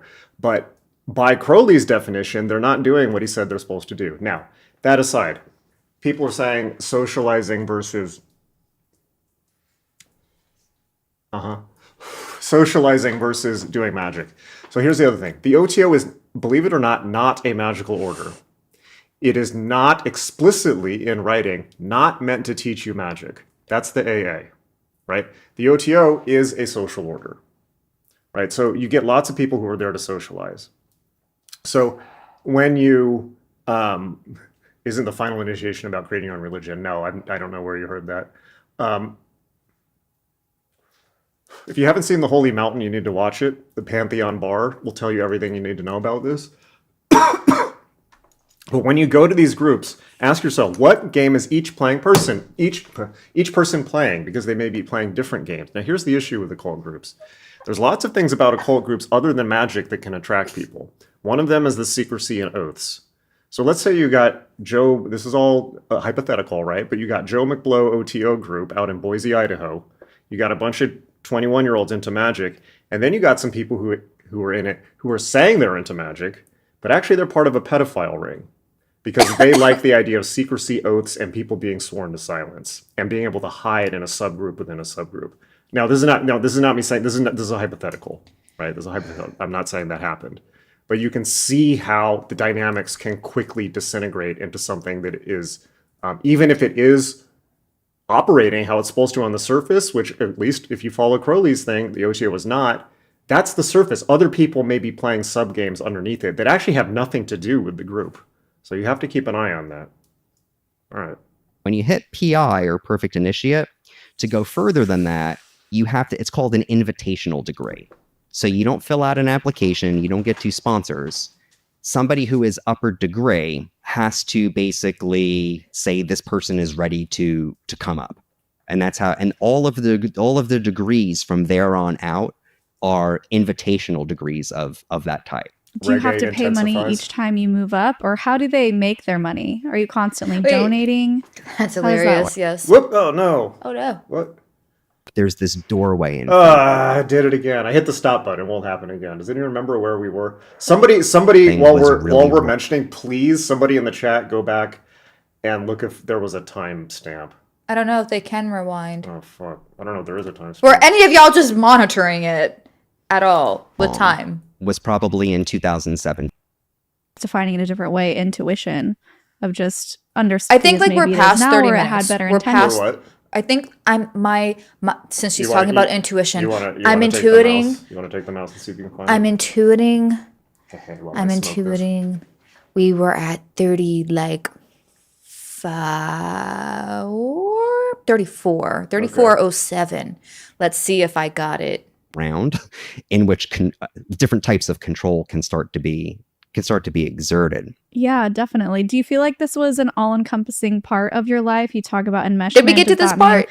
Maybe a little bit before. You were working with them, I was and close. Okay, maybe you were Slightly before. Oh! Spoiler. 32. Let's do, because I remember looking at it at 30 minutes and being like, we're at 30 minutes. All right. Okay. Okay, so to make sure I'm understanding, you can play it be from Thelema and not be OTO, Yeah. but if you're OTO, you are practicing Thelema?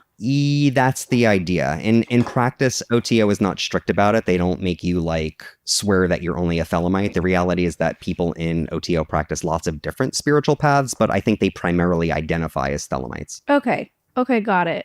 So let's talk about when you noticed things were a little bit off. That's one excellent thing about Thelema. It can work as a container for lots of other paths that stitches them together. It's quite useful. You said the honeymoon phase lasted less than a year. So what are some of the things that kind of wore off for you in the beginning? Yeah, in the beginning, it mostly just started as like drama. Like you start to notice that it's sort of like a theater troupe where there's just like, or maybe like a high school clique, I guess, where, you know, you just get people's personalities are like unstable or overbearing. And there was no real sense of, okay, I'm having a problem with this person. Like the person who was my Minerval sponsor was a very like overbearing and controlling person. And was harassing me with text messages. Like, I had no idea what I was supposed to do about that. I had no idea what like, what who do you talk were. to? That's a fair critique. That's just straight abuse of power. Okay, OTO. Okay, That's so just what's straight the first? abuse of What? power. Let's go over each step of what he's saying or each part of what he's saying in case like we're losing sight of it. The first thing is I would like an environment that is not enmeshed and respects my boundaries. Like when I say no, I don't want to do that. Okay, fair. Second one. For my Minerval initiation or whatever, my sponsor was like really fucking lame. So like Is there like a way that like I Well, it was like stalking and harassing him is what it sounded like. very lame, crossing boundaries again, but also like on top of that, I think it might be better if you get like initiates with sponsors who are compatible, like an energy, just an idea. Yeah. That's a fair critique. That's a fair critique. Come on. When I fair. brought it up to somebody who was higher degree, they brushed it off and said like, oh, it's not a big deal. She probably just likes you or something like that. So like right off the bat, there was this sense of people are just kind of wacky. They've got these strong personalities and it's not clear like what you're supposed to do about it. Mm-hmm. That was sort of like the first stage. And I think that what I was starting to see at that time, I didn't have this word for it back then, but the word that I have for it now is enmeshment. It's Oh, we highly did see this. enmeshed dynamics Okay, yeah, in the this sense is- that like there's no clear boundaries to Wait, between just wanna watch people. this again. Like if somebody Sorry, gets guys. upset, it We're becomes rewatching everybody it. else's problem. Like, and if you do something that upsets somebody else, there's no clear sense of like ownership over feelings. And that in and of itself doesn't make something a cult by any means, but it is fertile ground in which different types of control can start to be exerted. Yeah, definitely. Do you feel like this was an all-encompassing part of your life? You talk about enmeshment. Does that mean you were working with them and maybe you were living with some of the other members where you were really just totally enveloped in this group? That's a really I would good hate question. that. So no, I was not living with He says no, but I'm just saying I would hate that. Just in anybody, any although situation. several of the members did actually cohabitate together, like even though they Yeah, we were saw in that like, part. you know, their 30s or 40s, like, which is a little, I didn't think there was anything wrong with it, but But in he was retrospect, judging. it is kind of interesting. It's Why do I feel like there's like a ton of polycules in this thing now? You know it. You know it. You know that we're not A word wrong. I wish I didn't know. it's Me too. enmeshed more in the sense that like people, it becomes very tightly knit. Let's put it that way. You spend a lot of time with people. You could have these like back-to-back events over weekends. Like, you know, we would be in there like Friday night for like a solstice ritual. And then Saturday we would be back to set up for like Yeah, a we saw second this. degree. And then the following week we'd be doing another batch of second degrees. I And think this is then where we like a few stopped. weeks after that, it's like we're doing this other thing. And it's just like you're constantly in there. We're You're smoking, seeing each guys. other It's sometimes 4:20, from, okay? you know, early in the morning until late at night. Or somebody has gotten into some financial trouble and they need to move. So everybody's there to like kind of, you know, help them load their truck. How's There's this that doing tightly in knit True Will? quality to it, which is, again, there's nothing bad about that in particular. Well, he But gets into that too. You'll looking see. back on it now, I can see that combined with like the spirituality and all of the kind of like the depth of that was going on, like I was being pulled further and further and further into something that was sort of gradually swallowing up and molding myself. Yeah, I mean, to be fair, Yeah. like JTF So says how- they cohabitate because Seattle is one of the most expensive places to live. Yeah, it's like you can't really knock people's living situations. It's tough out there. Long before you started moving up the ranks into leadership. I would say that, so there was moving up the ranks and then there was moving into leadership. So moving up the ranks happened pretty quickly. I took my Minerval in the summer of 2014. I took first degree that fall. I took second degree a year later. So that would have been fall of 2015. Third degree came like early 2017. Technically, you're not a leader at that point. Leaders are technically more like, you know, like fifth degree. The lodge kind of entered into a crisis around the time that I was like a fourth degree. And I stepped into a leadership role at that point. I started taking a lot more ownership over things that were happening in the community. And so I would pinpoint like that as the point where I kind of switched over from being a consumer of OTO to somebody who was really taking ownership over the community. So what qualifies one to move up to the next level? So it depends what degree you're at. So Wow, the Baphomet calf knew Bill Heydrich. That's wild. That's wild. I have not heard that name in a long time. I never got to meet him. That's wild. That's wild. He must have been interesting. basically to move up through the degrees, you need to find 2 sponsors, you need to fill out an application, and you need to pay some money, an initiation fee. And the sponsors are basically people who are vouching for your character, saying that this person is a person of good reputation and honor. That is generally not difficult to do. There's no like real clear cut and dry set standards on it. And generally speaking, if you're like well liked in the local community, that's easy to do. That's true up all the way through the Man of Earth degrees. So 0, 1st, 2nd, 3rd, 4th, and PI or Perfect Initiate. When you hit PI or Perfect Initiate, to go further than that, you have to, it's called an invitational degree. So you don't fill out an application, you don't get 2 sponsors. Somebody who is upper degree has to basically say this person is ready to come up. And that's how, and all of the degrees from there on out are invitational degrees of that type. Do you have to pay money each time you move up, or how do they make their money? Are you constantly donating? How does that work? Yeah, so there's 2 kinds of financial contributions in OTO. There's contributions to the local body, and those monies go usually if the local body has a 24/7 space. Like we had a space that was in like a shopping center, basically that we rented. Most of the money, the overwhelming amount of money, goes toward just renting. And then a portion of every time you pay something called Grand Lodge dues. Yeah, I gotta say, it's like I think the OTO gets very expensive in the, like Scientology expensive in the upper degrees from what I gather. But it's like, guys, like you can't do these things for free. I don't think that there's no, like these people have to pay rent, all of that. People complain about, oh, there's dues. It's like, yeah, they have to pay rent for the lodge space and so on and so forth. So, yeah. Per year, which is like a nominal amount. I think it starts out as like maybe $20. And I think by the time I quit, I was paying, I want to say like $200 a year to Grand Lodge. That's like $250, nothing. something like that. That's- It's not like yeah, that's- Scientology where you're coughing over Yeah. like, a Come on. quarter of a That's million nothing. dollars. They're not laughing their way to the bank. That's not the particular kind of exploitation that's involved here. Yeah, no, if anything, I've heard lots of stories about like I've heard stories about lodge masters getting stiffed by the members after a group dinner out at a diner or something like that. It's like I think there's a lot of people skating by in there. So if anything, it's the other way around. They are certainly not financially abusive. But yeah, that's how they're making their money largely from their members, from membership dues. That makes sense. So I know we were going to get into a little bit of the rituals themselves, just so people kind of had an idea of what you're actually doing in this lodge. Now, this is completely up to you, anything that you want to share. One question I did have before we get into that is, when I was doing some research on OTO, it seemed like a lot of it was Aleister Crowley. Is it Crowley? Yeah, like honestly, like $200 is half of just my Scottish Rite dues in Masonry. So Or Crowley? Crowley, long O. Aleister Crowley, sex magic, or stuff that would lean into that, which I wondered if that was the case for OTO, because it seems like that could easily be exploited. If that. Oh put it yeah, can you mildly. pause this? Yeah.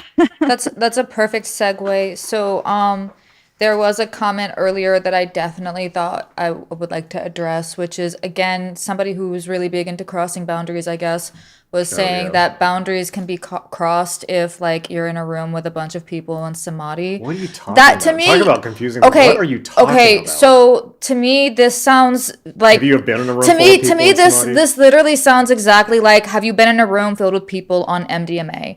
Like Yeah, basically. it's like you. Come on. First off, like, my question would be, what is your form of measurement in knowing for a fact that the other person is experiencing what you are experiencing? My dears, dropping your boundaries is all too easy in the world of magic and mysticism. Samadhi being only the first step on the hopscotch across the abyss, but it's when you learn to gather your own boundaries against the other stars that the real work begins. Anyways, I thought that was a good dropping off point. Boundaries are important, friends. Just saying, it's great to be a self. OTO, the main purpose of OTO when it was founded was really to serve as kind of a repository and a kind of laboratory for using the 9th degree secret, which is like the central sex magic secret of OTO. And this was Talk a about the secret butt that sex. came from a previous Jason. 19th century group called the Hermetic Talk about Brotherhood the of butt Light, which was sex. actually an Jason, you're on American group. YouTube. Shh. Aleister Crowley became very You can't say that. interested in the ninth degree secret because he was already doing sex magic of a particular kind in AA. And so he combined his own sex magic theory with the OTO secret. The first initiation rituals that you go through, the first 6, have nothing at all to do with sex magic whatsoever. And as I said, the overwhelming majority of OTO members are in those lower degrees. So they've never been exposed to any secret teachings on, sex magic or anything like that. The initiations that you initially go through serve a few functions. They're meant to basically present Thelema to you in a kind of initiatory, like kind of quasi-Masonic context. They're meant to help you understand the nature of your soul, is how Crowley described it. They're meant to knit you into the fabric of the group. And so basically make sure that you are self-disciplined and continent and obedient. Continent? One of the main things. Make sure you're continent. That's a rather pointed comment for the 11th degree, soon to be revealed soon, I'm sure. One of the main functions of those early initiations is to get you used to the idea of authority. The fact that it's a hierarchical top-down organization and that you are subjected to military discipline from the minute that you come in the door. Once you get through those higher levels, they're introducing the sex magic and you're expected to go along with it and be enthusiastic about it. Yeah, so after you finish the Man of Earth degrees, which are the first 6 ones, then you go into the Lover degrees. Lover degrees are 5, 6, and 7. I got up to 5th degree, which is kind of like right in the middle of the ladder, and Crowley called it the natural stopping place of most people. So in other words, from Crowley's perspective, most people who join OTO should become 5th degrees eventually. There's no sex magic in those degrees. In the 5th degree, it's about social charity. So the idea is that it's supposed to be like the foundation of an ideal society that's based upon the teachings of the Book of the Law and upon Thelema. So it's about the sort of age-old Rosicrucian idea of a true brotherhood of man. The reality is obviously quite different. After that, once you hit 6th degree and start going up, then the theory of sex magic is introduced to you, but in kind of like highly symbolic form. The theory. So no, I'm not even going to do it. The theory of sex. Once you get to 8. By the way, #1 most requested course. This is how we're different from the OTO. #1 most requested course on Magic.me by far, sex magic. The answer is no. I'm not going to ever teach that. I'm not an idiot. People are. It's not for the internet. Okay.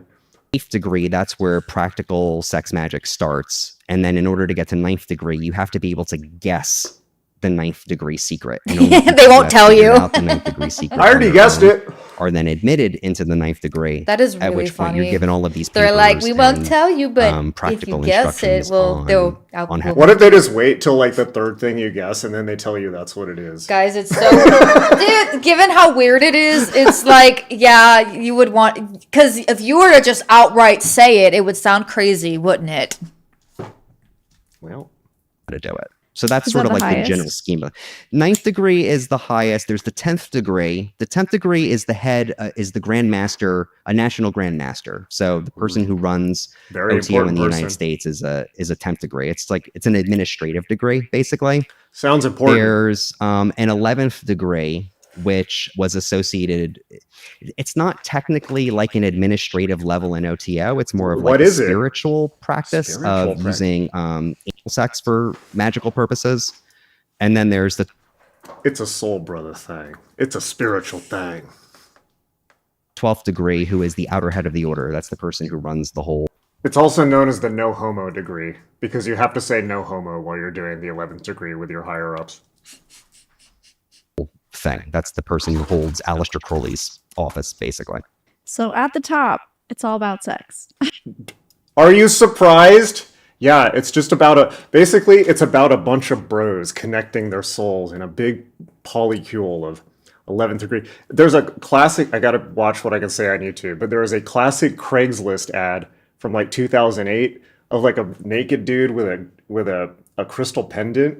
And he's saying that, I can't use the actual language, but look it up. It's his special pendant for pleasuring himself. And he's looking for lots of bros to get in a circle and pleasure themselves to charge up his crystal. How is that different from the higher degrees of the OTO?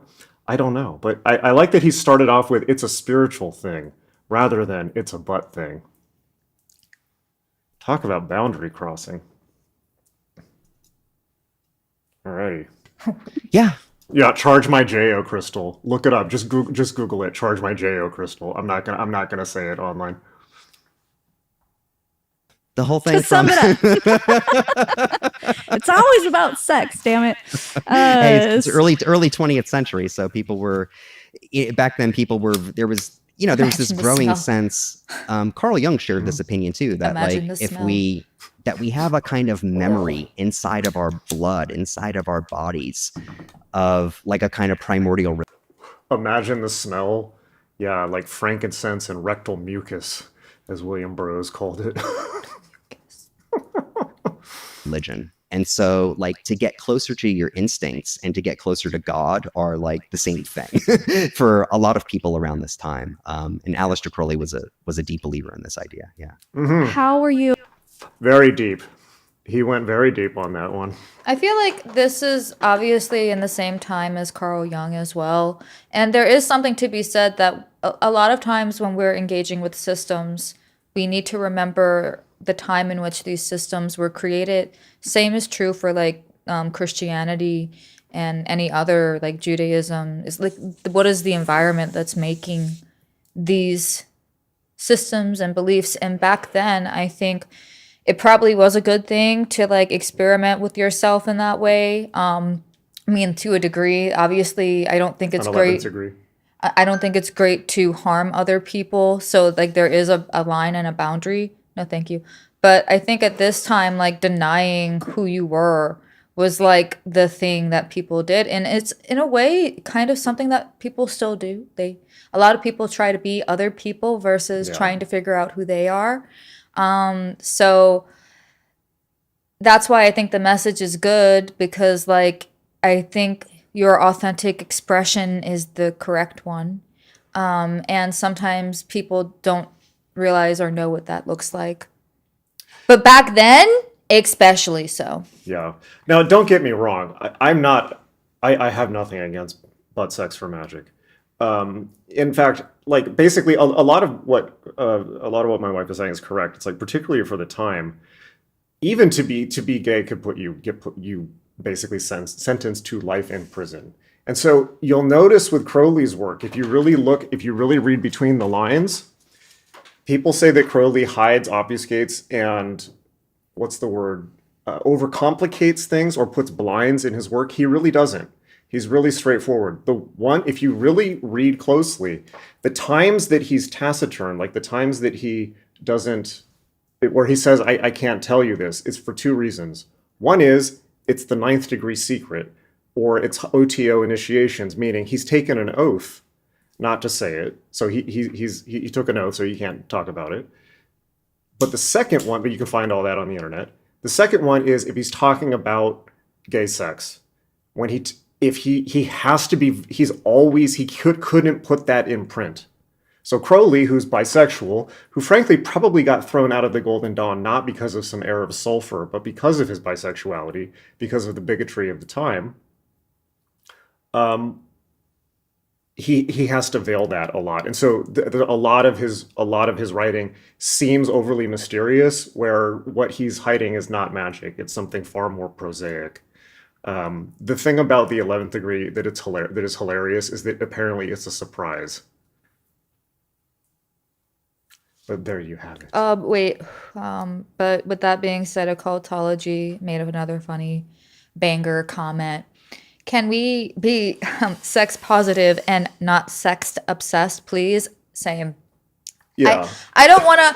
We for some reason sometimes we've interacted with people that just want to force us to picture them naked for some reason, and it's like I didn't consent to this.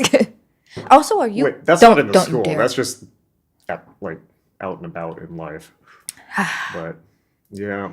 Anyways, Anyways. I think it's good to have balance. The balance. exposed to the upper levels because you know about them, but you never actually joined them. Did you see it happening or did people tell you about it? So there's a lot of information available in books and online. Oh, so this is great. We talk about this a lot. The Baphomet Cap says, it's my personal opinion that this is why he collected all these teachings and completely glossed over most of a continent, Africa, by leaving out Ifa and the like, the racism of the era. Yeah, Africa is not just the source of the Western esoteric tradition, Western, it's like, at what point is it actually Western if most of it's about Egypt? Like, seriously, right? But there you have it.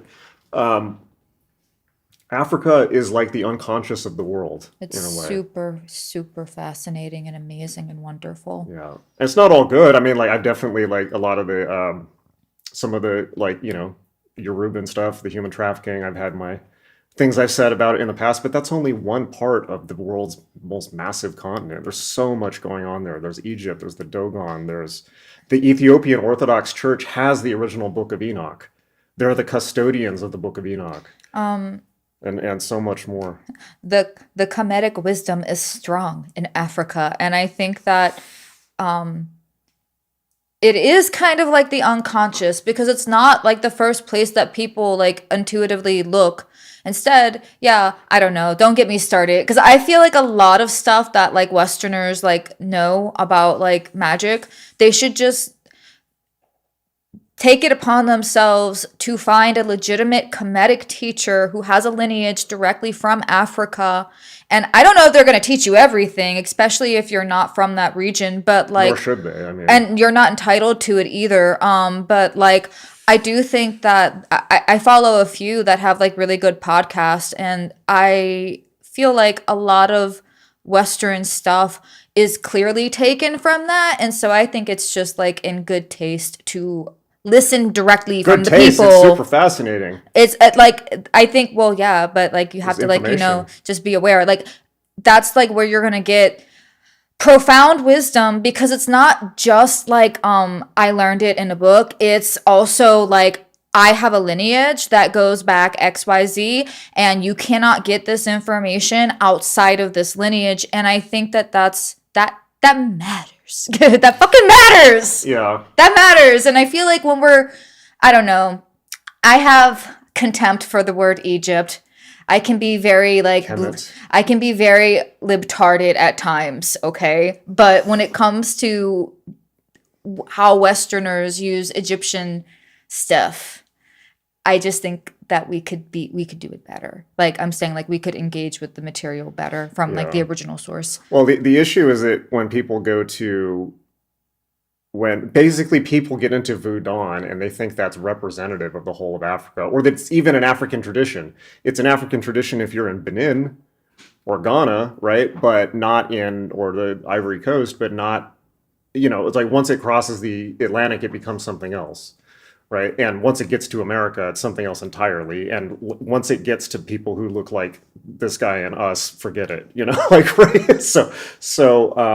And there's a lot of issues with that tradition. So it takes up it gets all of the press and takes up all the headlines, I guess, because it's in America. It's also an American tradition.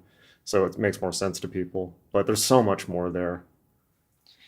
Slim Jim asked, when you say we aren't entitled to it, do you mean they're gatekeepers with good reason? Yeah, for sure. Why the fuck would you give your secrets away to a bunch of white people? I think gatekeeping is very important, and I definitely think that culture is a great thing. And I think that if there is a culture that goes back very, very, very, very, very far, and they have certain people that they want to let in, by ethnicity, especially if it's like based off of a region, like a specific geography, I feel like that makes sense to me. And I feel like it wouldn't make sense, for example, like I'm from Louisiana and I come from a completely different like lineage. I come from all kinds of backgrounds, Spanish, Mexican, and English, Scandinavian.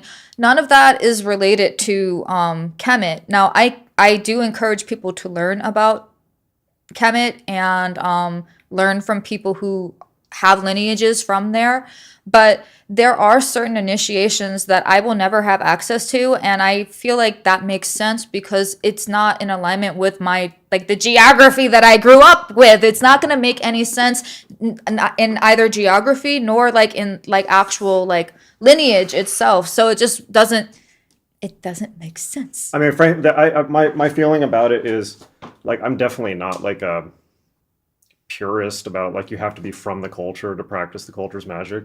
I think that in general, but sometimes that is the case, not always, but I think that in general, if you're going to pursue a tradition, my view is, if you're called to it, then do it, but go meet the actual representatives of the tradition. Go meet the people who actually do it. Don't make it a fantasy in your head. Go actually talk to them, and if they tell you it's not for you, then listen to them. Right? They're probably doing you a favor as well, frankly. And there was a follow-up, but magic is for all.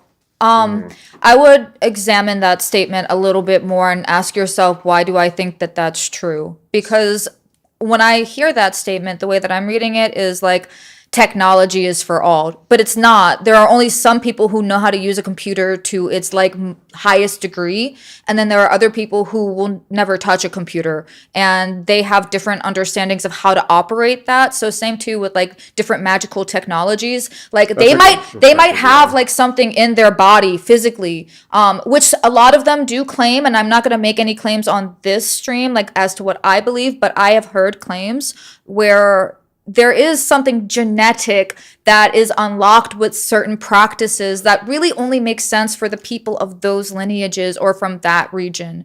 And so I don't really feel bad about it because I have a rich lineage myself. So I just embrace what I have and love what I have.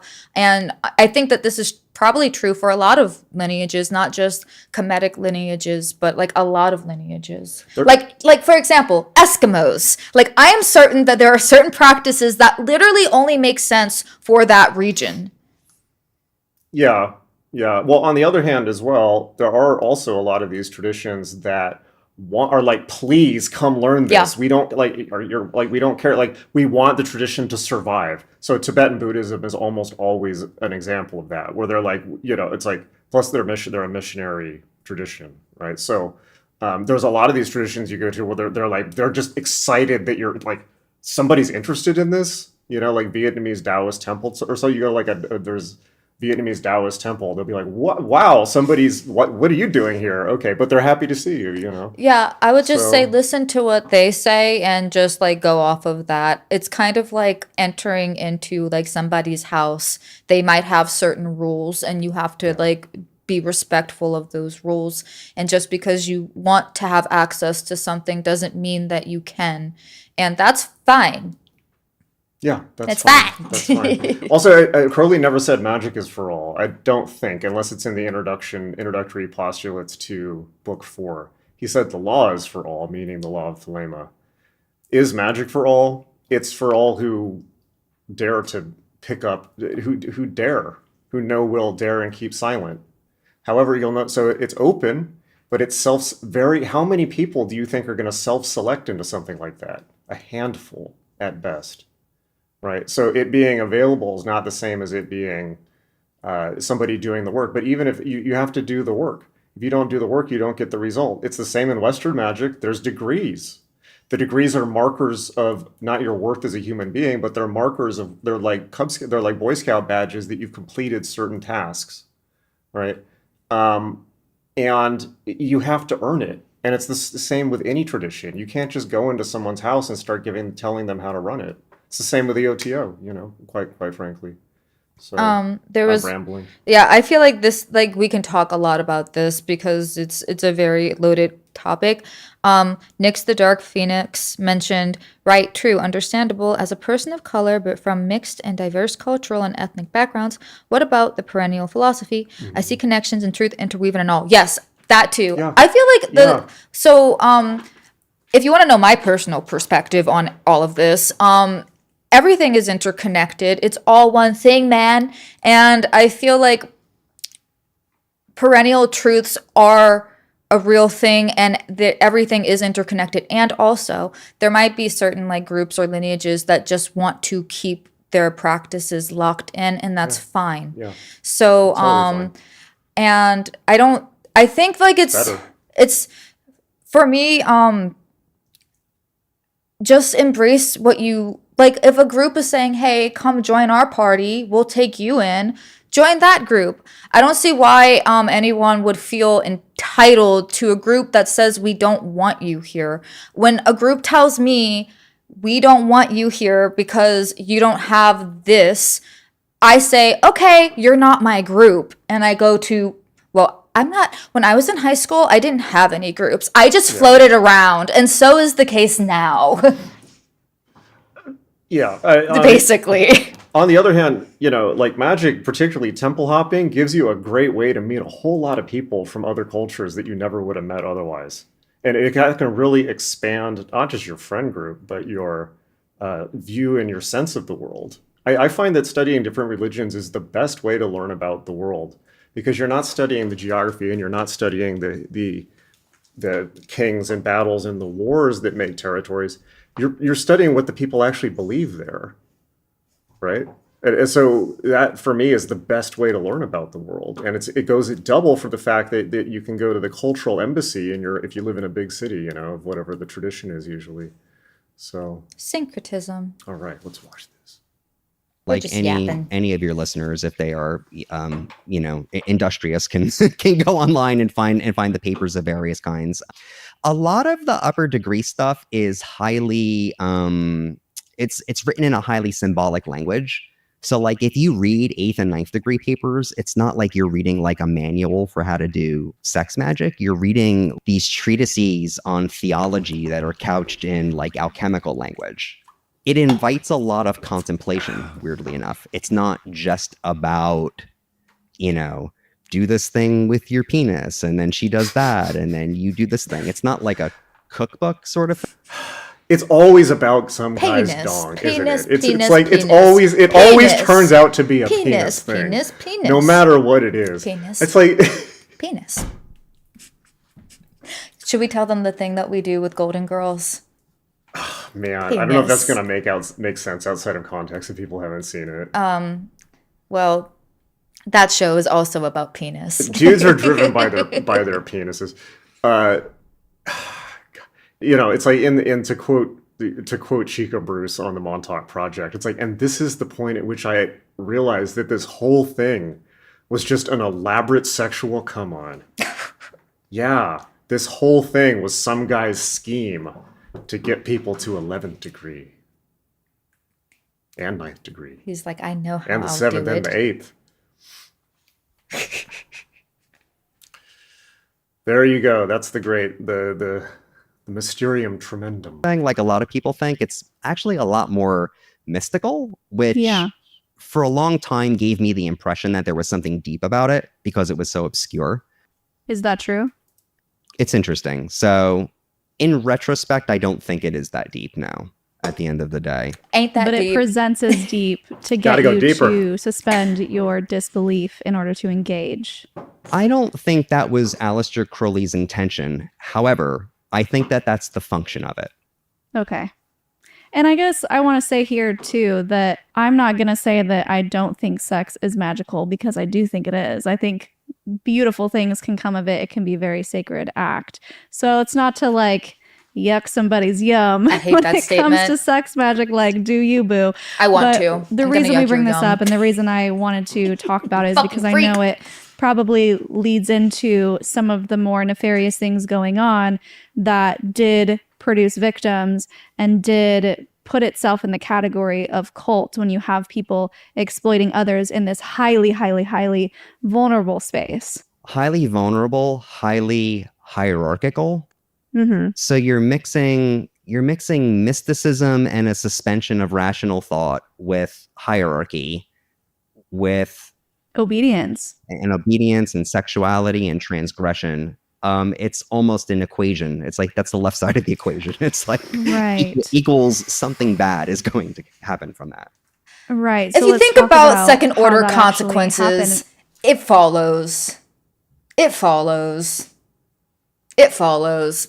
let's be for real. Just like for 2 seconds. On the fifth dimension where all things are possible, it follows. We're just opening the door for it. Ren is trying to wind you up in the comments. Yep.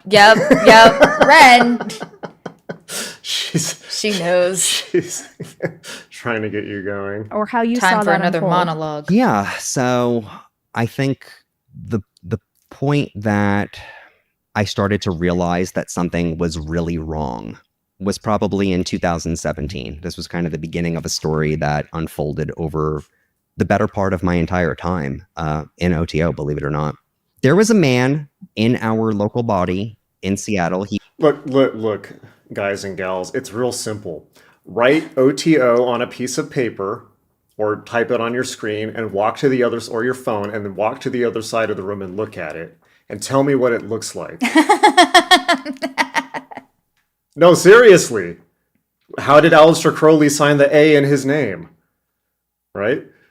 OTO. It says it in the initials right there. It's real freaking obvious. It's all about some guy's dong. And it probably ain't yours. He was high ranking, a 6th degree, which is pretty high up. I'm just going to call him Adam, just to give him this whole elaborate thing. He was the local body master at the time. This whole elaborate thing when you could have just got a personality and socialized and met people and no, you had to do this whole 9-degree inner black spiral labyrinth to get laid. What the fuck is this? Actually, and Just in go the to the spring gym. of that year, he had Wait, a pause. very public. Again, all alleged. We're Alleged, not claiming alleged, anything, alleged. but we're reacting to the content that is online, freely available for anybody else to watch. So that's what we're reacting to. Yep. That's it. We're just influencers. We're just being After his girlfriend broke up with him, he posted online threatening suicide. He posted pictures of his cut up arm on Facebook. Oh, no. That's unstable. man. Okay, Pictures of his pause. cut up arm. Pause. Okay, so if that was the man. leader of my lodge, That and was the head of the lodge? that was rewind it a little bit. That was a leader of Oh my something. God, that was unexpected. And posting that online, it's like, I You're too don't high want for to that be shit. led by that. I'm too high for that shit. You can't be dropping that on me. Like, is that crazy? I feel like for those of you who don't feel like that's literally insane and unstable, Jesus. like, what kind of Yeah, organization it's are you like, going to have if talk that's your, about- like, leader? It doesn't get more of a red flag than that, does it? Wait, no, but keep going and listen Is closely. because I know it probably leads into some of the more nefarious things going on that did produce victims and did put itself in the category of cult when you have people exploiting others in this highly, highly, highly vulnerable space. Highly vulnerable, highly hierarchical. Mm-hmm. So you're mixing mysticism and a suspension of rational thought with hierarchy, with Obedience. and obedience and sexuality and transgression. It's almost an equation. It's like that's the left side of the equation. It's like Right. equals something bad is going to happen from that. Right. So let's talk about how that actually happened or how you saw that unfold. Yeah. So I think the point that I Whoa. started to Banksia says there's an Australian OTO member. So this is all alleged. We're just reading the comments. So allegedly, there's an Australian OTO member who was recently arrested for killing his wife, guys. Allegedly. Allegedly. We don't know if Allegedly. that's true or not. Unless there's a news article, you can link it in the chat. But that's nuts. If indeed it is true, we don't know. realize that something was really wrong was probably in 2017. This was kind of the beginning of a story that unfolded over the better part of not my entire allegedly, time, arrested. in OTO. Arrested or charged? Can we get the name? Because you can arrest somebody as I don't know how it works in Australia, but just because they arrested him doesn't mean that he's guilty, obviously. Liber 3 took it too seriously. Jesus. That's dark. That's dark. What the fuck?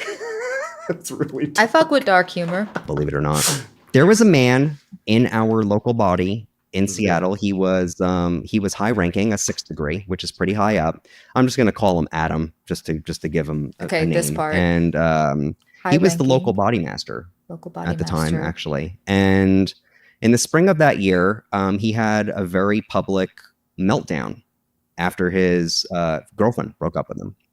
He posted online threatening suicide. He posted pictures of his cut up arm on Facebook. Oh no. He sent pictures of his cut up arm to his girlfriend and maybe to her family, I think. I don't remember exactly.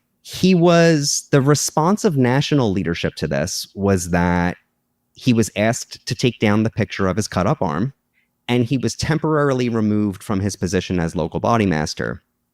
However, he was reinstated in that position just a few days later. What? While he was on 24/7 side watch.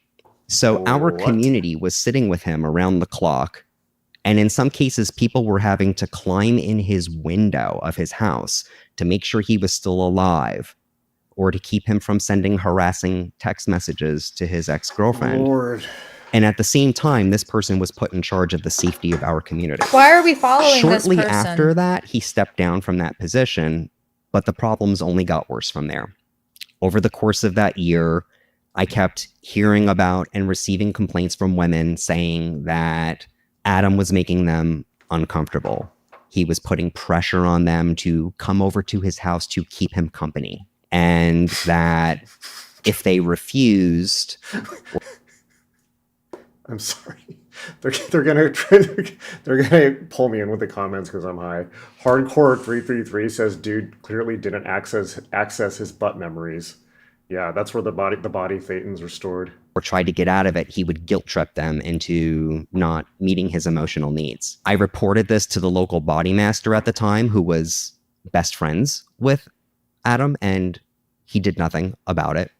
I started going to other upper degrees to try to get some help to see if something could be done about this. And I was told that OTO doesn't really have mechanisms for dealing with this sort of thing. Why not? Eventually, Why? a complaint was What? filed and Adam was suspended, but he was able to appeal the Imagine this going on at even the most dysfunctional job you can think of.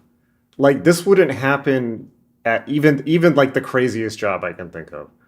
Legit job.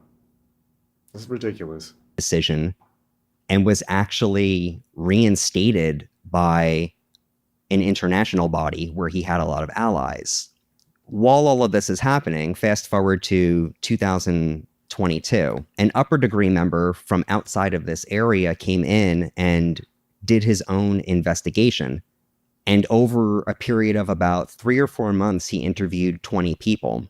And he uncovered allegations of sexual assault. Women basically saying that they were waking up to Adam penetrating them, or him taking them, like they were waking up in the shower with him.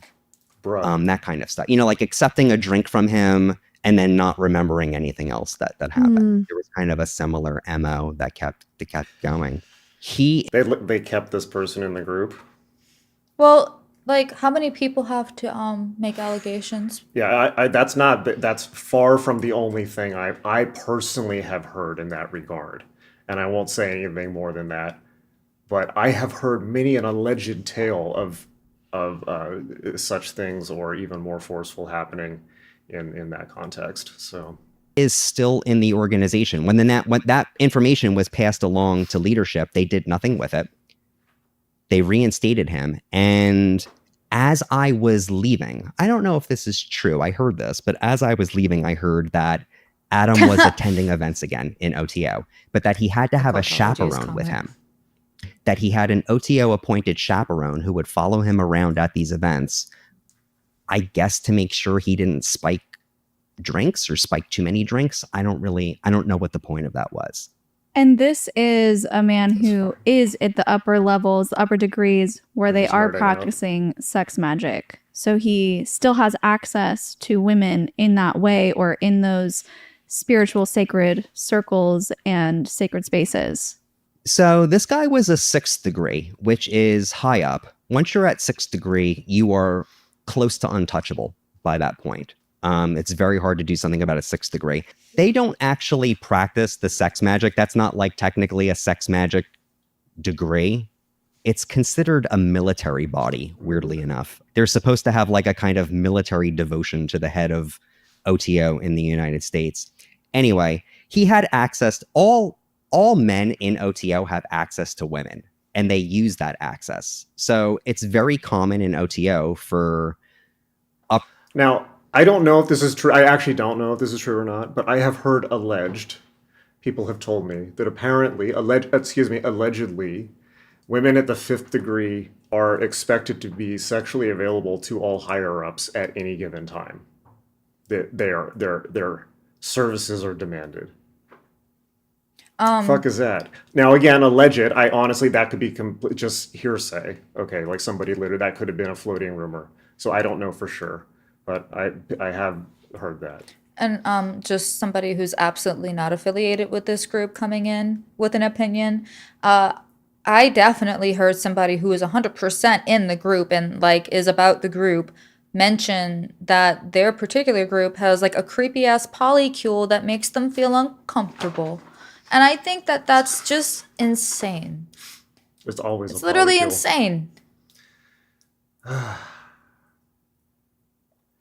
Yeah. There's worse we could say too. upper degree men in their 50s or 60s to be dating women that are like 30 years younger than them. And I'm not knocking age differences in relationships Was that a pointed comment? per se. People should do what they're going to do, but I don't have any problem with it morally. I will only point out that it seems highly unlikely to me that a lot of these men would be like dating the women that they are if they didn't have power in OTO. Like exactly. It's the power differential. It's not necessarily the age thing that's wrong. Like you're This is saying, it's important. because they have more Just in power over general. these women, and these women feel like they are some sort of higher up, and it's probably an honor to date someone at that level. Exactly. And in OTO, if you are upper degree, if you are 6th degree or above, you do have power. You don't have power in the sense that you can say to somebody who is like a 2nd degree, "Hey, go fetch me an egg roll," or something like that. I It's want not to that chime kind of. in with something. One thing I want to say about this person coming forward, I don't know this person. He could be a bad person. I have no idea about his character. I can't speak to that. But what I can speak to is that whenever SA is involved and people speak out against it or about it, they speak up about it, what typically happens is that they are smear campaigned, their names are dragged through the mud, they are called liars. He's opening himself up to a lawsuit, which I think is actually, if that does happen, then evidence from the alleged victims could come forward, and then that would be a whole other can of worms to open up. But in general, like whenever SA is involved, I think it's like an insane number never get reported ever. And it's because of the backlash of what happens when you do come out. And I'll just share a personal story. I'll be vulnerable with you. This absolutely happened to me in 2021. I won't get into the entire story, but in short, a friend of my friend group had me alone, did some things he should not have. I definitely said no and tried to get away like 1,000 times. When I confided in my friend group, they thought I was lying and being dramatic. And it's one thing to have somebody cross your boundaries and make you feel super unsafe. I'm 5'1", right? But it's another thing when you go to a group that's supposed to give a fuck about you, and it turns out they side with the perpetrator. And it's not just that they sided with the offender, it's that they also drag your name in the mud. So it's not just that you get assaulted, but it's also you get condemned by the group. So for him to come out like this, knowing that his name is going to be dragged in the mud, I don't know what he has to gain from this other than maybe his fucking soul. I'm not really sure, but like that's what I can gather. And maybe that's just my own bias painting this picture. No. But I feel like it's really hard to come out against somebody in power, let alone an entire organization. Yeah, I think as now I'm not talking about anyone in specific right now, but as a general principle, if there's an allegation of whatever your group is, a cult or otherwise, if there's an allegation of SA in your group and your response is to circle the wagons, go fuck yourself. Your leadership should be put down behind the shed. You should not have a group go back to whatever the fuck you were doing before. Go back to playing video games because you don't get a group anymore. Somebody said that honestly, if he's opening himself up to legal actions, it's pretty unfair to potentially call upon victims to re-traumatize themselves by testifying, but not all have to re-testify. He said there were 20, only like 5 have to go on stand and say something. And let me tell you, I would testify on my behalf if I understood that I was going to take somebody off of the street that would do it again to another person. I would happily do that. By the way, just so y'all know, that guy ended up overdosing on fentanyl. So that's what happened to him. But I'm just saying that, yeah, it's not everybody has to come and testify. But I reckon that you can't assume that everybody would be re-traumatized and that at least some of them would want to get justice and protect other people from being potentially harmed. Don't come at me. Agreed. Okay. Power. They have power in the sense that they can get away with almost anything. As long as they are loyal, as long as they never criticize leadership or speak out publicly about OTO, they can get away with pretty much anything. Once you have that thumb ring, which is the symbol of the 6th degree, you could shoot the proverbial person in Fifth Avenue and get away with it. So it is There's a thumb ring. Sorry. it is real power. And I tell people, you know, when you go to these conferences and you're around all these people, do not accept a drink. Do not be alone in a room. Are you serious? You're likely to get roofied at like, allegedly. These are serious things that he's saying. This is a serious claim. Again, being someone who has tried to warn people about people that are bad, I can tell you he's opening himself up to so much shit, which makes me... Wait, why would he say this? I mean... It makes... Like, I don't think he's going to make any money I off have of this. heard similar... Like, I not don't that, think but so. like, I've heard similar things, so it's like, this isn't just him, right? This isn't just coming out of the blue. Who's 6th degree. They're good, just don't grab a drink with them. Yeah. Not because they're going to do something to you, but like, what would you do if they did? Like, you have literally no recourse at all. Yeah, that's incredibly dangerous. It is. It's incredibly dangerous. And people don't realize how dangerous it is. So this is what opened your eyes, this instance of Adam, and you started to reassess your position in the group? The way that I started to reassess my position in the group, though, was that I became more committed to reform. So here's the thing. When you're in OTO and all of these crazy things are happening, when you've got the sexual harassment going on, or the stalking, or the blowing up, or somebody losing their cool, or ranting, or whatever it is, the way your mind naturally interprets it is that you think it's a one-off thing. Like, even if it happens a lot, you still have a tendency to think of it as like bad apples. And you trust in the fundamental goodness of the organization, in large part because you remember your honeymoon period and you remember how it felt. And so my first response to the whole ordeal with... So basically it sounds like an abusive marriage.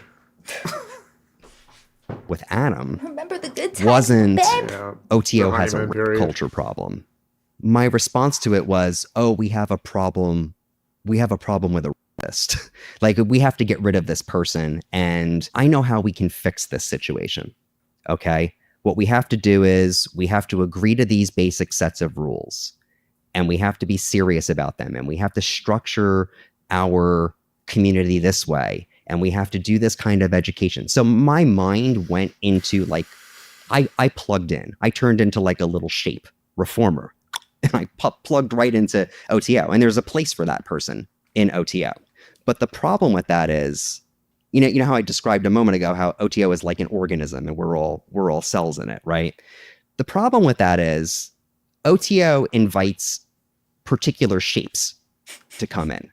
One of them is reformer. If you don't have to happen to fit one of those shapes, you don't belong there. And what I discovered over time, and it was a very slow process for me to wake up to this, is that you start to lose yourself. So much of your energy goes into how you're going to function within this thing that you actually become fundamentally disconnected from your true will, weirdly enough, from that thing that Thelema says you're supposed to be so dedicated to. And I've seen it time and again in so many different examples of it. Some people fit in by being fawning. Some people fit in by being helpers all the time. Some by being the listeners. This is a very good comment from Occultology. This guy is saying that you need to treat OTO. It's very good. This is true of occult groups in general. You need to treat OTO interactions as you would delving into the underworld, not eating or drinking any food offered you, especially the cookie. Don't eat the cookie. Don't do it. Yeah, Slim Jim, pendulum, exactly. Pendulum. Some by being the rebel or the Don't problem get caught child. in it. Weirdly enough, there's a It'll place suck for you that dry. person in OTO as well. For me, it was like waste management. In It a was bad like way. it was like garbage disposal, basically. Like, I'm gonna fix this thing. We're gonna get in here and we're gonna fix it. And so that's the path that I got on from, I want to say 2018, well, up until about the time that I left in 2025, when I would say that I reclaimed myself, and that's how I got out. Wow. So, okay, this is a big deal for you coming out so shortly after, too, to expose all this. But first, I know we were going to talk about when you actually said that you wanted to leave and how quickly they switched and turned on you. So let's talk about that first. Okay. So, yeah, it was there was a process to it. So, where do I want to begin? Because it's so interesting, because when I look back over it, I can see that I was going to, I could see now in retrospect that I was going to leave OTO, that the seeds for it were set like maybe 3 years prior. But we'll just go from the point where I said that I was going to step down. So after I served as 2 years as local body master, which was basically, I was in charge of running the day-to-day operations of the local body here in Seattle. And in the second year that I was doing it, there were just mounting problems. I got along really well with all of the new people that were coming in. There was a lot of interest, a lot of new people. I was bringing new people up into officer roles. I had pretty good relationships with all of them. The work was fulfilling. It was exciting. It was fun. It was fresh. But the upper degrees had to basically undermine the work in one form or another. And finally, an incident happened that just, pushed me like one step too far. And I wrestled with it over the course of several weeks. And then I decided, I spoke to the president of the Electoral College, which is the Electoral College appointed me to this position.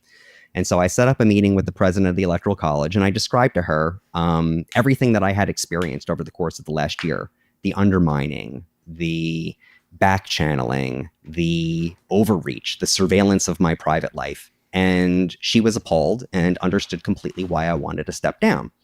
So she and I made a plan that I was going to serve another 45 days in the role, and that we were in that time going to effect a smooth transition to somebody else. We didn't know who it was going to be yet. I said to her, okay, give me a couple days to talk to my junior officers. I felt like I owed them an explanation from my mouth, like why I was stepping down from the position. And I said, then we'll move from there, and we can start meeting with the upper degrees, and we can figure out somebody who can take this over from me, because this isn't, like, it's not good for me, and it doesn't seem like it's good for them. So it was done in a perfectly, legitimate fashion. I met with my junior officers. They were really upset that I was stepping down, but they were also understanding. The following morning, I sent out an email to the local body. I said, here's the situation. I took over this role with a commitment to values of safety, transparency, and accountability. I don't believe that I can do that anymore. I don't think that those values are compatible with what I'm doing. I'm going to be stepping down. We've made a plan. I'm going to serve another 45 days, and we're going to transition out. So I was completely, transparent about it. Within hours, nobody called me on the phone, but within hours, the upper degrees in this area went to Sabazius, who was the national grandmaster in the United States, and got him to remove me immediately that day. and hand over the reins to my deputy, who had served as local body master before me. That was a surprise. The following day, that person that they handed the local body over to came over to my house. He called me up first. He didn't just show up at my door. He showed up at my door ostensibly to pick up some paperwork from me. I gave him the paperwork at my door. At that point, he also asked me for my bank card, as though I was going to take like our Chase debit card with like $2,000 on it, and I don't know what. He seized my bank card, and he asked me not to come around the lodge. So the community that I had spent 11 years building and protecting, I was now no longer welcome in. And I was treated like a threat. Yeah. After that, there was... It was pretty heavy. Around that time, I filed a complaint. I filed a 100-page complaint. Here's the really sordid thing, too. I mean, like, the people in these petty dramas are nobody in the real world. They're nobodies. And it's like Castaneda said, petty tyrants. They get this one little bit. You see it all the time in these groups. I got this one little bit of power. You know, or I know this, that, or the other. And that's, you know, I'm going to use that to lord it over my little dung heap.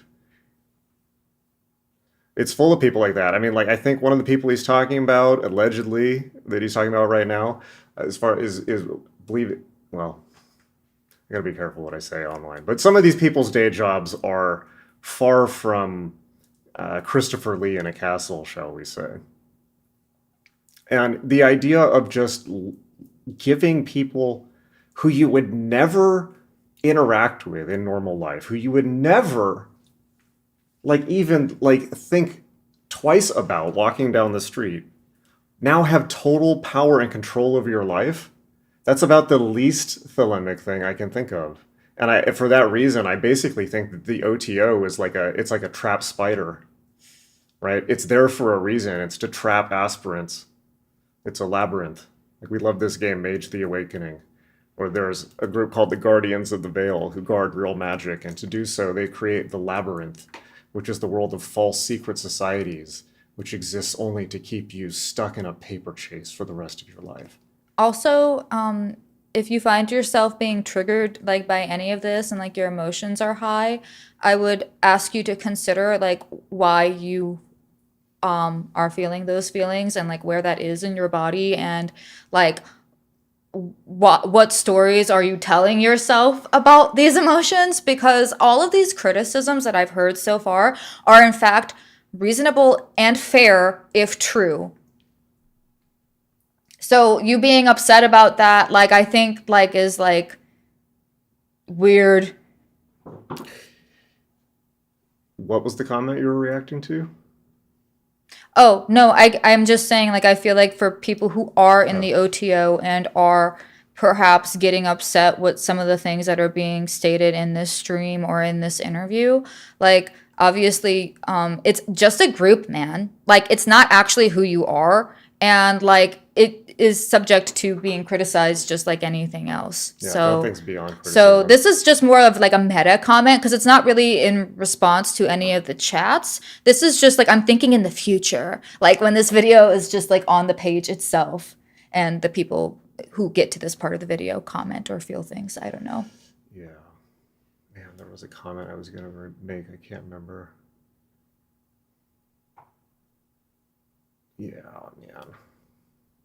Grandmaster, in which I described in detail various forms of institutional breakdown and dysfunction that I had witnessed over a period of about 12 months.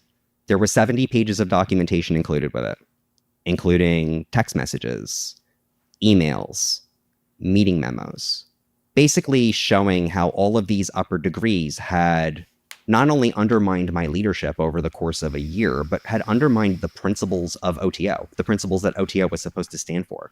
All right, now, to be fair, at this point, it sounds like this guy's playing a game. In the sense that he's now engaged in this drama where he's talking about his leadership and they're undermining it and all that. He hasn't left the group at this point. He's still playing a game with them where he's still trying to claim status within it. But this is a fair critique also.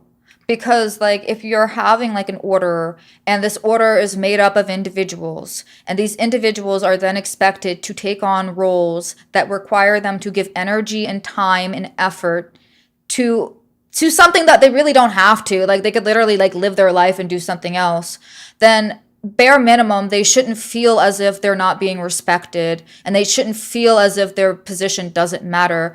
And I think that having good leadership is to recognize that all parts of the system are valuable and need to be recognized as valuable and not dispensable. That's a fair critique, I think. And I don't know if that's exactly what he's saying. I can see your position too, though, which is like maybe he is being a little bit petty. Maybe he does have like some like underlying feelings or whatever. Again, we don't actually know. But devil's advocate, like it's also good just to have a system that recognizes the value of each position that holds it up. Are we clipping at all? Like, is our audio distorting at all? I see the bar going red. Bob Dole says, are these guys all just GameStop employees? Like sub level below that. It sounds good. Okay, good. So basically, yeah, I mean, the point that I'm making here is now he's engaged in this labyrinthine drama at this point with all these other people. He's still trying to hold on to his status in the group. If you leave a group, the only way that you can leave a group is by giving up anything you're getting from them. You can't continue, you can't leave and keep playing the game. This is what people this is a mistake that people often make. You see it repeated in history, occult history. Crowley quits the Golden Dawn, but is still playing the game for the rest of his life. You know? And for reality transurfing, that means if you're going to pick a pendulum, at least do one that serves you. If you know, you know. Yeah. So he is, at this point, he's just doing standard. This is like I feel like what he's talking about, to break that down, I feel like what he's talking about here is just like another like Friday night at the OTO, right? And it was all in their own words. Like 30 pages of it was my words, 70 pages of it was theirs. It was overwhelming. While I was in the middle of putting that report together, they stripped me. It just sounds like an NPD system. Like that's just like triangulation. Oh, I bet there's so much of that in there. My God. Of my access to necessary files to complete the report. Thankfully, I had made backups. But they actually pulled my file access while I was in the middle of. They knew that I was preparing the report because I said I was. I turned in the report. They came back 9 days later and said, actually, everybody's doing a good job. We don't see anything here. It's like in the show Westworld when they hand the photograph of like Times Square to the android, and it's like doesn't look like anything to me. And they came back in 9 days. Like OTO doesn't do anything in 9 days. Anything. When I saw the response, I literally laughed out loud. Also, they carbon copied one of the people that I filed the complaint against when they wrote back to me, which I thought was a nice touch. I literally laughed out loud when I saw this response from them. I took about 10 or 15 minutes and I wrote a resignation letter and I sent it. And that was the end of 11 years of dedicated service that afternoon. Wow. So do you think that OTO has a leadership problem, or do you think that the way it's set up and the tenets that it follows, ultimately, and it doesn't matter who was leading, it would still end up being very much like a cult? It's structural. So the people who are running it, especially the person in the United States, I found out that he is very unstable and very cruel. I found that out after I quit and spoke out and saw what he did to me. But even if he were to die today, or just decide to step down today, the only people that would be there to take over are people that he has brought up. All the people below him, it's invitational. It's by invitation only. Like, you don't get there if you're a person who has courage. You don't get there if you're a person who asks sharp questions.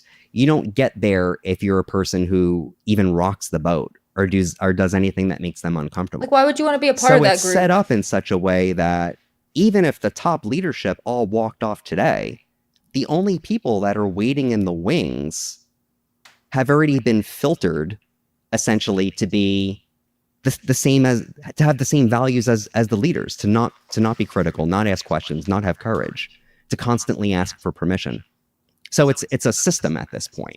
And I think that's the thing that really needs to be driven home about OTO. It's not a few bad apples. It It really is an organism, as Aleister Crowley envisioned it, but all it produces is corruption and abuse. Like, that's the main product of it. So what happened when you resigned? Did you hear anything from the members about what the upper leadership was saying about you? Yeah, so I heard quite a few things.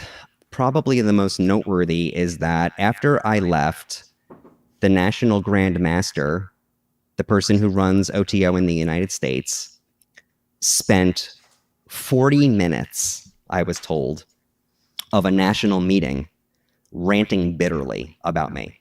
He didn't address any of the criticisms that I Oh, had don't about pretend OTO like you don't love or the any of the attention. problems. No, but like that's a fair point too. Imagine you have an issue with somebody and they just yell at you about how bad you are and they don't address any of the criticism.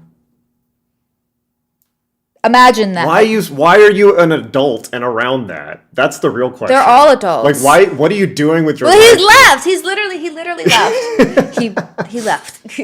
Yeah. Oh man. To be fair, I mean, like, yeah, when you like, at least they have a group.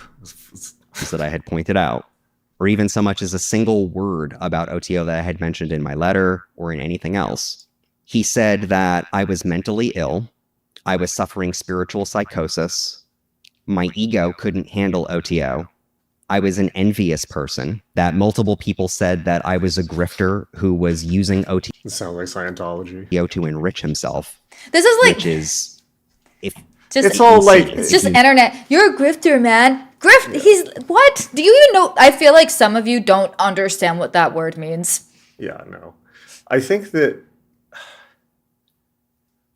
I don't know. It's just, I think it's so transparent. Once you've seen a group coordinate like that, you've seen them all. Scientology does the same thing. They make websites about people, about how their PDF files and all this shit. It's called Fair Game. Hubbard did it. And I'm sure that the OTO, which definitely is not connected with Scientology in any way, shape, or fashion, I bet they do the same thing too. So, yeah. I don't know. For me, It just gets old. It's like so it's like they think that that's going to hurt him, but for people who have been around the block, it's just like, oh, okay, so they just admitted that they're the problem.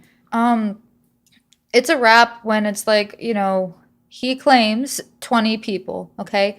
It's a wrap when it's like one person, but I think it's a wrap when it's like 20 people all having very similar claims and nothing is being done about it because like that subconsciously or like unconsciously, what is being communicated there? Like, just to make it like, because some people, they don't care about other people being hurt because that's hypothetical. It has nothing to do with them. So for people that are more selfish, another way to think of it is they don't care if if certain members get hurt under their watch. Therefore, that also applies to you too. You just don't know how it's going to manifest or how it's going to be done. It could literally just be like you don't have like fucking privacy. That's maddening. It could be a bunch of different things. But honestly, when SA is in the picture, I feel like it's crazy to think that that group is going to maintain itself or exist long, especially in this current world that we live in. I think that's a crazy ask. That's a crazy ask. Yeah. And also, like, why would if you find yourself You can't defending hold that, this like, shit. what is going on? Like, what is going on there? You can't hold this shit anymore. It's not the 1950s in the Californian suburbs where nobody gives a shit, okay?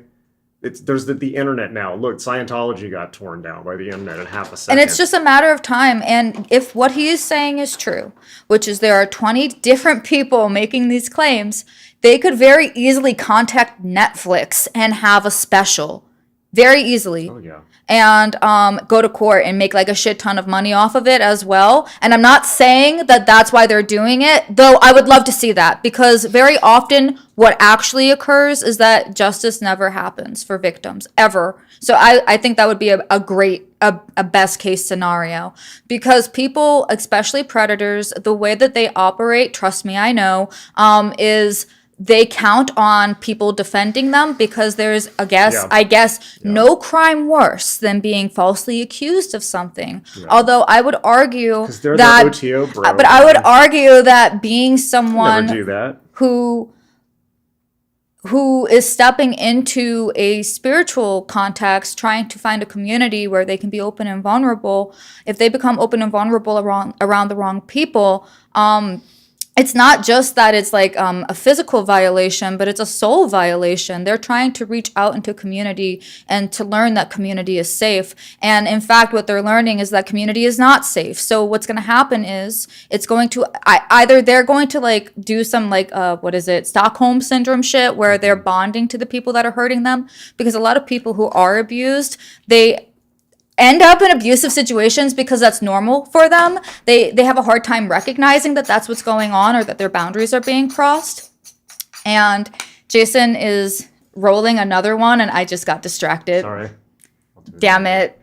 Well, anyways, I think best case scenario is that they get a Netflix special, so they better. Well, that's going to reflect badly on the rest of everyone. By the way, it was 1566 views total when you were saying that. Well, but whose fault is that? Is it their fault, or is the person who decided to do those actions that put the entire group in jeopardy? Because if I were a leader of a group, I would act in a way that would preserve the integrity of said group, especially because, let me tell you, wearing the crown is heavy. Yes, it is. Your range of motion becomes completely restricted. I think a lot of people have it twisted when they think that just because you're a leader, you're free.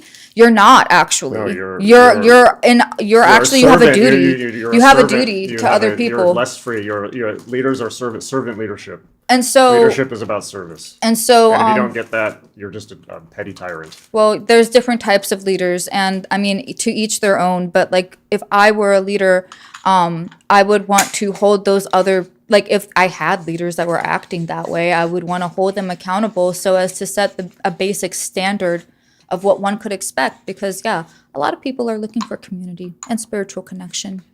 And they shouldn't be targeted or punished for it. Yeah. It's a real sin to fuck with somebody's spiritual development and path. It really is. Spiritual abuse is a thing, by the way. Spiritual abuse is a term that more people should be aware of. It's a real thing. It comes in a lot of flavors, like evangelicals abusing their kids is a form of spiritual abuse, but there's a lot of forms of it. God forbid Islam, right? So, but it's a sin to fuck with somebody's spiritual path, and you don't know what you're doing, and you do not know what the consequences for that truly are. You really don't. Well, especially just on an egoic level, just be selfish, for 2 seconds, be especially if you are a leader, you have to how are you a leader and not second order consequences, third order consequences, legacy, the future, are you, when you're choosing to engage in certain actions, do you not think of the repercussions in the physical world, or do you think that those rules just don't apply to you because the people around you have been upholding this illusion that they don't? But I assure you, not everybody is playing the same game as you are. This sounds, it sounds a lot simpler to me. Forget all the magic, forget all the degrees. It sounds to me like what's going on here is you got this group of people who got the Crowley copyright, right? So they got this brand of this guy who's no longer alive, Crowley, who has rock star status, and has been given cultural legitimacy by the Beatles and Jimmy Page, blah, blah, blah, blah, blah. So you've got people who probably were once very idealistic, who now are just a bunch of losers in their 50s who can't get laid, yet at the same time, in the real world, but at the same time, they've got a never-ending supply of impressionable young people coming through the door that just heard about Aleister Crowley. Yeah, their hearts are wide open. They don't know anything about the world. And that's probably all it is. It's just the Black Brothers, the vampires. There's a lot of I was 20-something once, and my heart chakra was open despite all the pain. I was I still want to love. I still want to connect with humanity. And imagine being someone who comes from a really disturbed background, and you go into a group hoping to heal from that, and then it's the same stuff is repeated, allegedly. Right. We don't know, but if these people are not lying and they are telling the truth, that's fucked up. That's really you are going to have repercussions in the physical 3D world, and you should have anticipated that, especially in this our year of the Lord the current year. 2026. Yes. Do anything about like I mean it's so ridiculous. He said he took my online business. I have like an online coaching business. He put it up on the screen and he mocked my business, which is it's not an OTO thing. It's just like my business. He's like, look how this person writes. Oh, he's charging $300 for please. He took screenshots that people had sent him of my Facebook events for non-OTO events This and is put so them up on the petty. screen and said, "Who writes like Boring. this?" Get past the petty Somebody who I OTO thought drama. had But been I a like friend the of tea. mine Share the submitted tea. a memo about me, about a private event that a party that I invited him to. And he submitted a memo on me, and that memo was put up on the screen. And the National Grandmaster scornfully read it out loud and said, "Can you believe this? Look at this." They just sound Look like what kind angry of person this boomers. is. And like people would try to interrupt and be like, What a bunch of Lindas. They sound like a bunch of Lindas. Y'all don't sound fun for or parties. to like ask a question, and he would be like, no, wait, hold on. And he would put more stuff up on the screen. Jeez. And it went on like this for 40 minutes. He's been waiting to spill And the he tea. mentioned the names of You can people, tell. upper degree people He's who like, "Bitch." had been friends with me, saying that like, they said he's changed, he's lost his mind, he's just in it for the money. So like it was Look, honestly, like if you're in that situation and you get that response, like, yeah, it's awful, but on another level, they're doing you a favor. And what I mean by that is they're proving to you what kind of people that they are and that you made the right decision. So he should have just taken the money and run, or left the money and run. like a coordinated, it was like an immediate inside coordinated response of, let's destroy this person's reputation immediately. To just cut this off at the roots. It's and like nobody instead of listens to dealing with him. the issues Is that at the reason hand. you It's just decided to speak Scientology out? shit. That wasn't the reason. No. It was a motivator for sure. Because certainly once I heard that they were doing that, it made me realize just how dangerous this organization is. The reasons that I spoke out were complex. If I had to sort of sum it up neatly, I spent 11 years serving this organization. I wasn't just a consumer yes. of it. I was Talk about drama. Back in the day, any mention of Genesis, Peorage, was around higher ups was met with a swift and verbally abusive reaction from them. Yes, they were so mad, and Jen told me a lot of stories about this. They were so mad in the 80s because Topi released the sex magic, and instead of it being the last thing like the OTO, they made it the first thing. It's the first thing they give you in the Gray Book, and this is the 7th degree, and it's hilarious. So, but they the OTO sent Jen all these like long ass rambling letters of like, we're gonna summon all the 72 demons of the Goetia to blah blah blah blah. It's like, okay, like whatever. So yeah, they and then I published them all over again in the Psychic Bible, so they're never gonna go away now. wasn't just hanging out and like going to tarot classes. They called you a Cliffoth when they learned of your experience with Genesis. What does that make me? How can you be a Cliffoth? That doesn't make sense. This is ridiculous. So I guess for the OTO, Cliffoth are just people they don't like. Makes sense. Very deep. You know, we're bringing a casserole to potluck. I was leading it. I was reforming it. I was speaking with victims. I was advocating for changing the rules. I also had a public face. I made YouTube videos about it. I wrote articles about it online, positive articles that made it appear deep and made it appear rational. I served as a local body master. I stood at the door. I was the point of contact saying, come in. This is safe. This is why I said he was like being like Mike Render, because I saw that clip. Well, I don't know who Mike Render is. He was but the spokesman for Scientology. But like, I bet you, like, what if he does genuinely feel bad? Like, imagine like you are the person who greets new people to join your group, and then like after like so many years, they come to you in confidence and they tell you about something that's happened to them under this group. Like, wouldn't you like feel like some type of way about that? I would feel bad. I don't know if I could. I don't know if I could stay in that group. Yeah. Personally. You can have a safe, challenging experience of Thelema here. I did that for years. My conscience wouldn't allow me to just walk away from that and be like, oops, I guess I was wrong. I couldn't do that.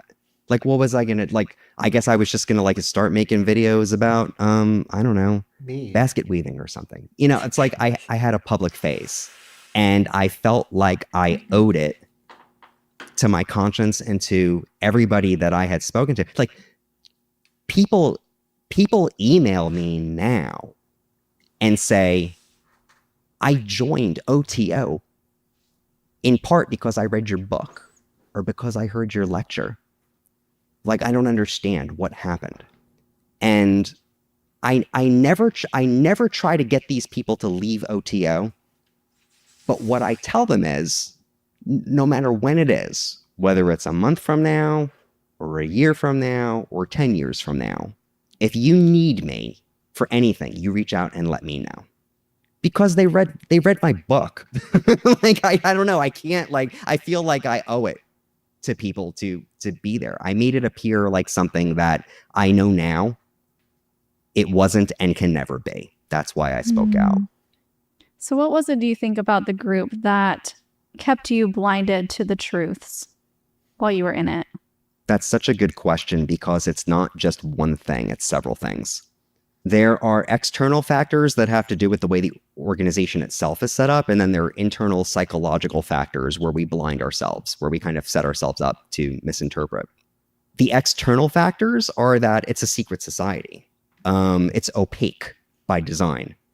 So most people, for the majority of time that they're in OTO, they see a particular face of it. They see their local body. So the way OTO is organized, it's organized into local bodies. Like, the national organization doesn't have its own building that everybody, like, goes to. It's not like... So what I think is interesting about this point, and Jason, I think that you'll find this interesting as well, is that he's mentioning that when people think of their local OTO, or if they're thinking of the OTO, they're thinking of their lodge, they're Yeah. thinking of the body. I've heard and people say and that to me. and I want to and I want to point to a parallel that I've made to you before. So when people who are raised Catholic think of the Catholic Church, they are thinking of the congregation itself. They are, because, or at least the way that I was raised, it was the parish itself. It was the people who were in attendance at the church. It was the actual congregation, the people. So when claims about misconduct going on in the Catholic Church came out from the church leaders, a lot of Catholics, they obviously disavowed that, but they didn't see that as a representation of the church. They saw it as a representation of those people because the church is the body itself. And I think that that's kind of similar to what's going on here. Maybe. Yeah. It's like, for no, sure. not my friends in this group. Right. It's And the people leaders, form and the probably leaders really don't make tight up the thing. friendships. Yeah. So, but the thing is that just like with the Catholic Church, there has to be accountability. Wait. So the Baphomet Cap says, yeah, Jason, you're not popular. I popped into some OTO discords last year and even went to a couple things after a 20-year hiatus to see how it is now. And in the discords, your name, along with Carl Abramson and you, they talk a lot of shit on an almost daily basis. Wear it as a badge of honor, brother. I'm me, That's hot. it's true, That's I'm hot. here, you're you, you're complaining about me in a Discord and I'm enjoying my life. Ha ha, who's doing their true will now, you bunch of McBitches? Also, like, just as his wife, I will say that, Jason, you have a pretty amazing life. Why, thank you. He's a very, very blessed person. What can I say? I actually do magic. Not like the OTO. It's not like Mormonism this way. They don't have a big palace. So the way you're going to encounter OTO is not as OTO per se. You're going to encounter Horizon Lodge or Second Mott Lodge or one of these other local groups. And from your perspective on the ground, what you see is, first you experience all the stuff through the honeymoon stage. So you're seeing the symbolism and the potlucks and the people coming together and helping out and making friends. That's what you see and that's what you experience. And so that's what you think it is. And then as time goes on, you start to see exceptions to that. And your mind registers it as that, as exceptions. Bad apple, one-off event. Literally, when I moved to Austin, like a polycule cult thing, we call them the Pikings, tried to adopt me. And when I noticed the one bad thing, I was like, Jason, the one bad thing. And he's like, leave them. Leave them what was now. the one bad thing again? That's for another time, another live stream. Blow up, a problem person, but things will be better. They'll get back to normal after this. So that's sort of the second stage that you go through. I started to see a different aspect of it once I started to see the disciplinary side as applied to Adam, the person Adam. Then you start to see that there's this like separate opaque disciplinary process for upper degrees where they're handled with kid gloves and it's all done behind closed doors. I'm sorry, I do have to make one comment. Rules for thee, but not for me, elicits behavior from your congregation that's going to make them disobedient. And you can't get any information about anything. And then another side of OTO starts to open up for you. It's what I call the OTO mushroom culture. People are kept in the dark and they're fed shit. And you realize that that's how the national organization relates to the people on the ground, that there's this other level. And as you start to rise the ranks, and especially as you get to 5th degree. Sounds like Hillary Clinton. You gotta have two truths. And especially as you One become for a us, local one for body them. master, you start to encounter that. Because I've heard this from a lot of different local body masters. They come in with a commitment to good things, like, hey, we're gonna have a safe. If the Baphomet Kappa says he's gonna get blocked for even mentioning this on the stream, like, how petty can you possibly be? That's hilarious.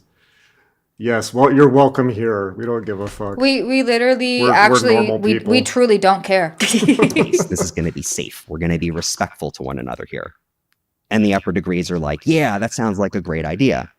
But the footnote, the sort of like subtext to it is, as long as it doesn't apply to us or our pets, our teachers' pets that we have. And so that's where you start to see that kind of two-tier aspect of OTO, that there's one set of rules that applies to people on the ground. And then there's a whole separate set of rules that applies to people who are 6th degree and above, or the people that are their pets, as I refer to them. So gross. Yeah. So it's something that unfolds very gradually in a staged way over time. So it seems like you have a pretty good retrospect version of what you went through and how you're able to reclassify it now as cult-like behavior, manipulation, coercion. So, I mean, you haven't been out for very long. And I know through talking, it's been a period of time that you've been slowly unraveling. But where have you landed now that you're out and you're looking back and you're doing videos, you're taking accountability for bringing people in and trying to share the real side, the raw side of OTO? Where have you landed? Yeah, so I mean, this is really the culmination of a process that started like a few years ago of reclaiming myself, and We love to leaving see it. OTO accelerated that process for me. That was really the turning point for me with OTO. It wasn't really a question of like, oh, I have finally seen something about OTO that has like shattered my illusions. It was more like I was put into a position where I could either be loyal to myself or I could abandon myself. And when I saw it in those stark terms, I went for myself. And that's when OTO rejected me, is the way that I look at it.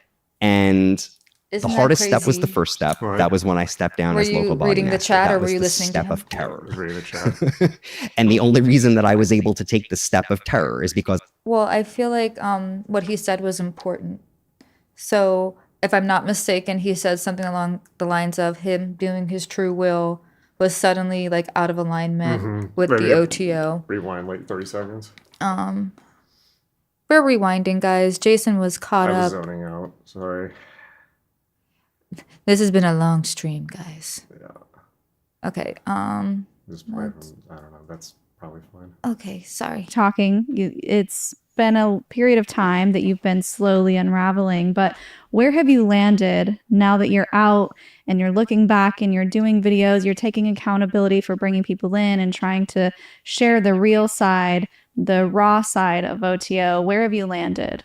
yeah, so I mean, this is really the culmination of a process that started like a few years ago of reclaiming myself, and leaving OTO accelerated that process for me. That was really the turning point for me with with OTO. It wasn't really a question of like, oh, I have finally seen something about OTO that has like shattered my illusions. It was more like I was put into a position where I could either be loyal to myself or I could abandon myself. And when I saw it in those stark terms, I went for myself. Yeah. And that's Correct. when OTO rejected me, is the way that I look at it. And So the who's, hardest so who's correctly following their will? You know, it's that simple, really. Yeah. Don't like you choose the pendulum. It does not choose you. Yeah, it's amazing. It's like you can see how a group like that can use the idea of true will to keep somebody held in check forever, right? Because they're saying you can only have yourself through us. Well, also, like, if you take, I don't know what the initiations are, so this is me guessing, and I could be completely wrong, but I'm basing this guess off of things that the speaker had said. So he had made the claim that it subliminally primes you or For obedience. for obedience. So, like, if you're someone who truly is a believer in Thelema, you take that very seriously. Like, your word is like what you have. That's the thing that you have. And when you pledge obedience to a system, to go against it is to break your oath. So then you have to make a decision too. Do I honor my oath, or do I break it? And I don't know about this system, but sometimes breaking oaths are met with consequences. They're always met with consequences. Well, I don't know what the consequences are, so I'm just saying sometimes to cover my ass. Well, oaths, you know, there's two, Crowley's clear about this. I mean, there's oaths and then there's oaths. There's the oath that you take on paper that you think is just a piece of paper or a handshake or something you say in an initiation. And you think that you can take it back, but you find out you can't, because these things are binding. They truly are. Like, people are like, well, you said nobody can control my true will, my free will. Yes, they can. Yes, they can if you let them. They certainly can if you give them permission to, particularly verbally or in writing. So there you have it. There you have it. Don't eat the cookies. That was the first step. That was when I stepped down as local body master. That was the step of terror. And the only reason that I was able to take the step of terror is because I literally felt like I was going to die if I stayed. But then after that, every step just got easier and easier, and it kind of went faster and faster. And like I said, you know, when I heard back on that complaint that I filed, I just kind of laughed, and I was like, what are you going to do? Wrote my resignation letter. And for the first week that I was out of OTO, it was like an altered state of consciousness. It's the only way I know how to describe it. It was almost as if I took like a giant metal helmet up off my head like this, like a 50-pound helmet, and put it down. And it was like, wow.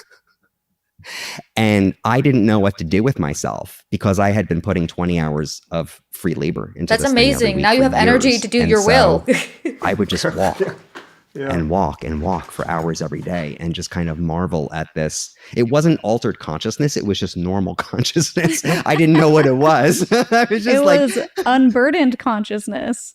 it was unburdened consciousness because for the first time in years, people weren't spying on me. Oh my gosh. They weren't taking screenshots of, you know, my events and That tattling sounds on so me. They weren't writing insufferable. reports on me. I wasn't Fuck looking that. over my shoulder or worrying Dealing with that my that for that tone long? was wrong. Fuck that. There was nobody digging a So hole juvenile. behind me. Yeah. Nobody was abusing me. And so it like that was a big adjustment that went on for like 2 weeks. And Yeah. So Nick says, I was actually thinking this is interesting. So I was thinking something similar.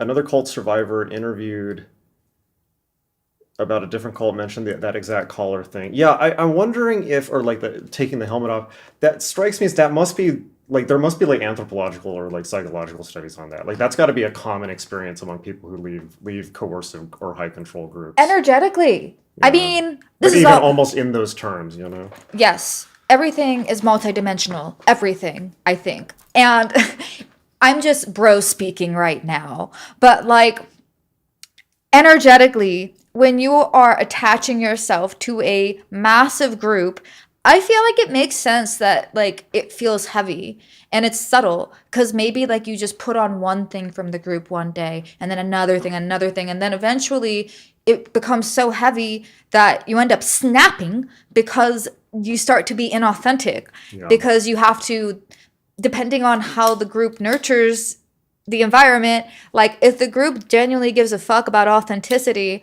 that means that it's going to welcome differing ideas and opinions, that, especially this dude, he was just trying to make it better. So like I feel like, god damn it, bro science, I feel like when you take that off, when you realize like how enmeshed you are with the group, when you realize like how much of yourself that you had to give up, it can feel like really like just energetically like you're lifting something. Yeah, I mean, people just must describe it like that.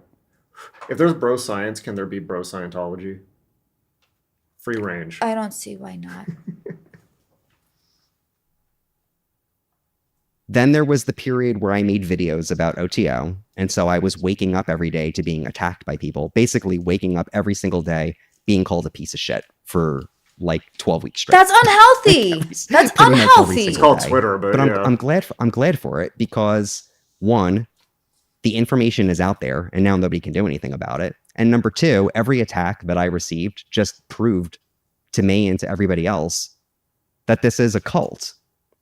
Because normal people don't act that way when somebody says something normal people about do the not cult. act that way. Normal people do not act that way. And they also don't refuse to be your friend if you're not in the same group as them either. Let's not even say normal people, because these people don't respect the word normal. I would say healthy and healed people that have stable relationships do not behave this way.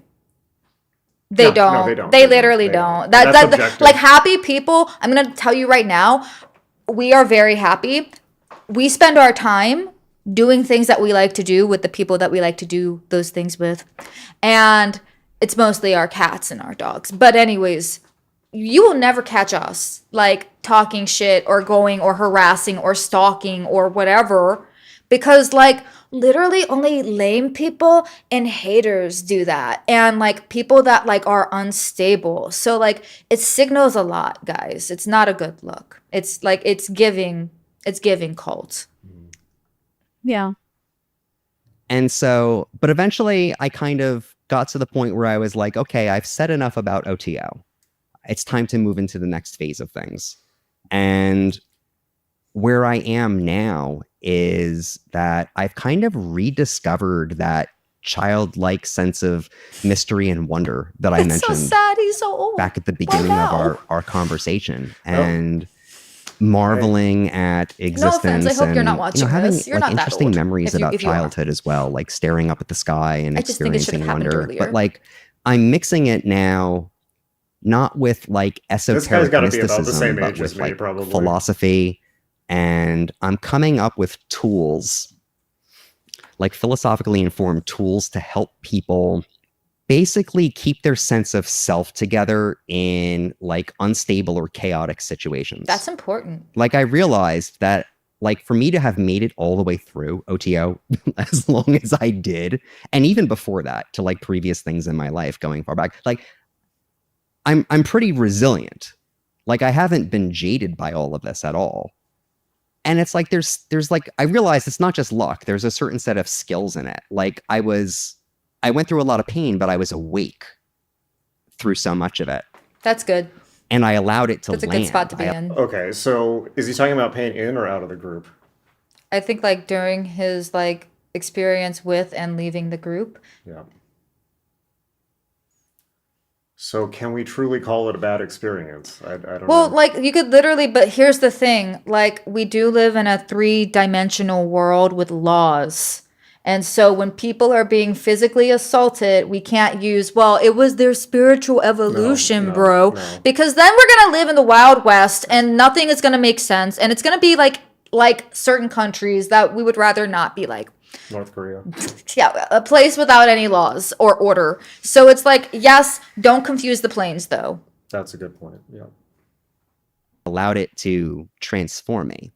My goal now is to put that into words for people and to help them get some of that strength for themselves so that wherever they are, maybe not necessarily in a cult, maybe in a bad relationship or a bad family structure, or maybe they're just standing face to face with the crazy world that we're in now and like want to be able to put their feet down somewhere. Like I want to help people do that. Yeah, and it's a hard thing to do when you're trying to figure out not only who you are, but trying to deconstruct the previous notions, previous indoctrination from whatever it was you were a part of.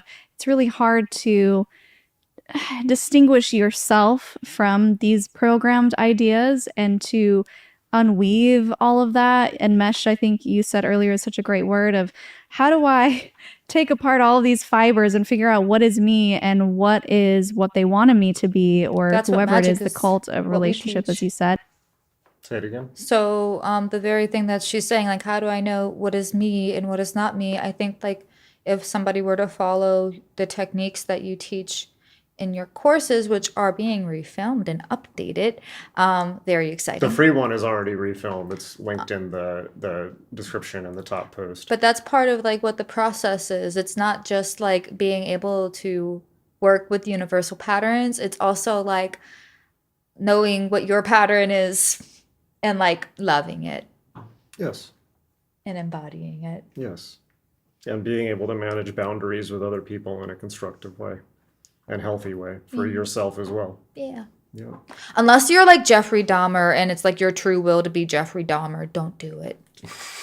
There's so Bad. many different scenarios there, and really stand in your own power to find that individual sovereignty without these other influences. And so that is a really good tool to be able to learn. I mean, it was really my commitment to that, which I think made me see what OTO was and make me see like why I had to leave. Because I've always been very committed to understanding myself and understanding the world. But in my own case, that transformation started when I was inside of OTO. And it really started with breaking that sense of enmeshment and really getting in touch with my own boundaries, my own capacity to say no. Very important. And beneath all of that, like a much deeper longing, a longing for something bigger. When you start saying no, just expect everyone who benefits from you not saying no to be mad at you. Than, you know, a high school clique with an authoritarian organization sitting on top of it, basically. Yeah. Yeah. And seeing it for what it is, too. And now understanding more clearly how these fun, cool communities or groups can actually be more devious and nefarious at the top once you get involved. And also knowing that it's okay to get involved in fun, cool, interesting groups, people who have like-minded ideas, as long as you're aware of the signs that may pop up. And if they do pop up, you can choose to leave or choose what to do with it. So Occultology it's is tricky funny. because I never want to be like, Can you really say that you're initiated into the mysteries if you're just barely figuring out where your boundaries are now? Okay, so That's just one of the stages. this is a hot take, but like It'll come I to don't stage. think your initiations really mean much. And what I mean by that is like, yeah, like if you're not learning basic things like boundary setting and like knowing your authentic expression like from the get, like what are we doing? What are we doing in these what was the I don't understand that. What? don't ever go look for community. Don't ever find a cool club because Stay obviously, inside. yeah, it's hard, right? Because things can get culty so fast.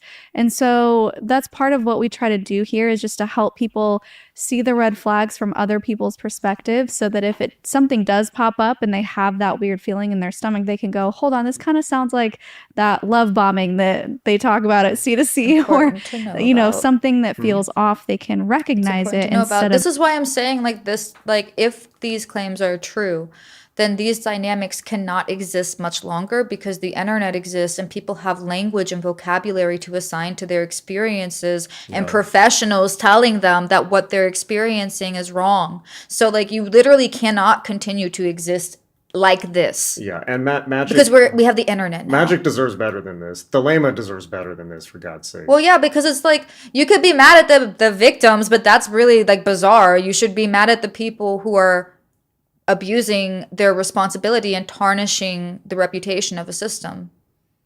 Right? Should I? Oh man, I shouldn't do this. Should I fuck with the? Should I fuck with the overall Nature of reality by ultra maximum trolling in a way that will break things. I'm just saying, y'all were there. Wait, no, I probably shouldn't say that. Never mind. Just the magic works, okay? Jason, we should just continue to watch this video. We only have 3 All minutes right. left. I'll save the nuke. Ignoring it and just be more aware. I feel like awareness truly is the key to keeping yourself centered and focused and not getting swayed in either direction or not being controlled, because of course we're always going to be swayed by what's around us, but not being controlled to the point of losing your sovereignty. So this has been such a great conversation, James. Thanks for coming on, and I need your Linda listen moment. Linda, listen. I Yeah, know Linda. that it seems scary to leave the high control environment that you're in now. You have no idea what is on the other side. Is there anything even there? I'm going to tell you what's there. You're waiting for yourself on the other side. Be courageous, have heart, take the leap. You're waiting for yourself there. Oh, I love that. What is on the other side of a cult? You. So good. Well, let's tell everybody how they can find you and Okay. support you. So I have That's the end of the interview. You could probably find him online. Frauder Entelechy. Yes. James Luceno.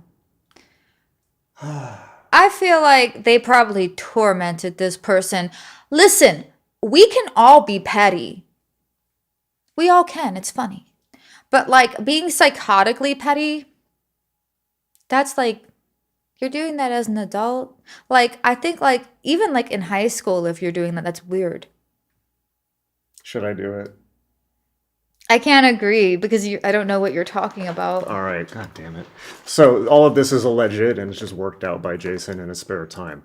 So the OTO, there was as many of you know, a very big paper chase around that in the 1980s. The OTO in...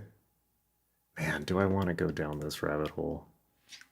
Everybody's Shit. going to encourage you to do it because you're talking about God it. damn it. I'm digging myself a hole. Well, just as long as you can't get sued. Yeah, that's the issue.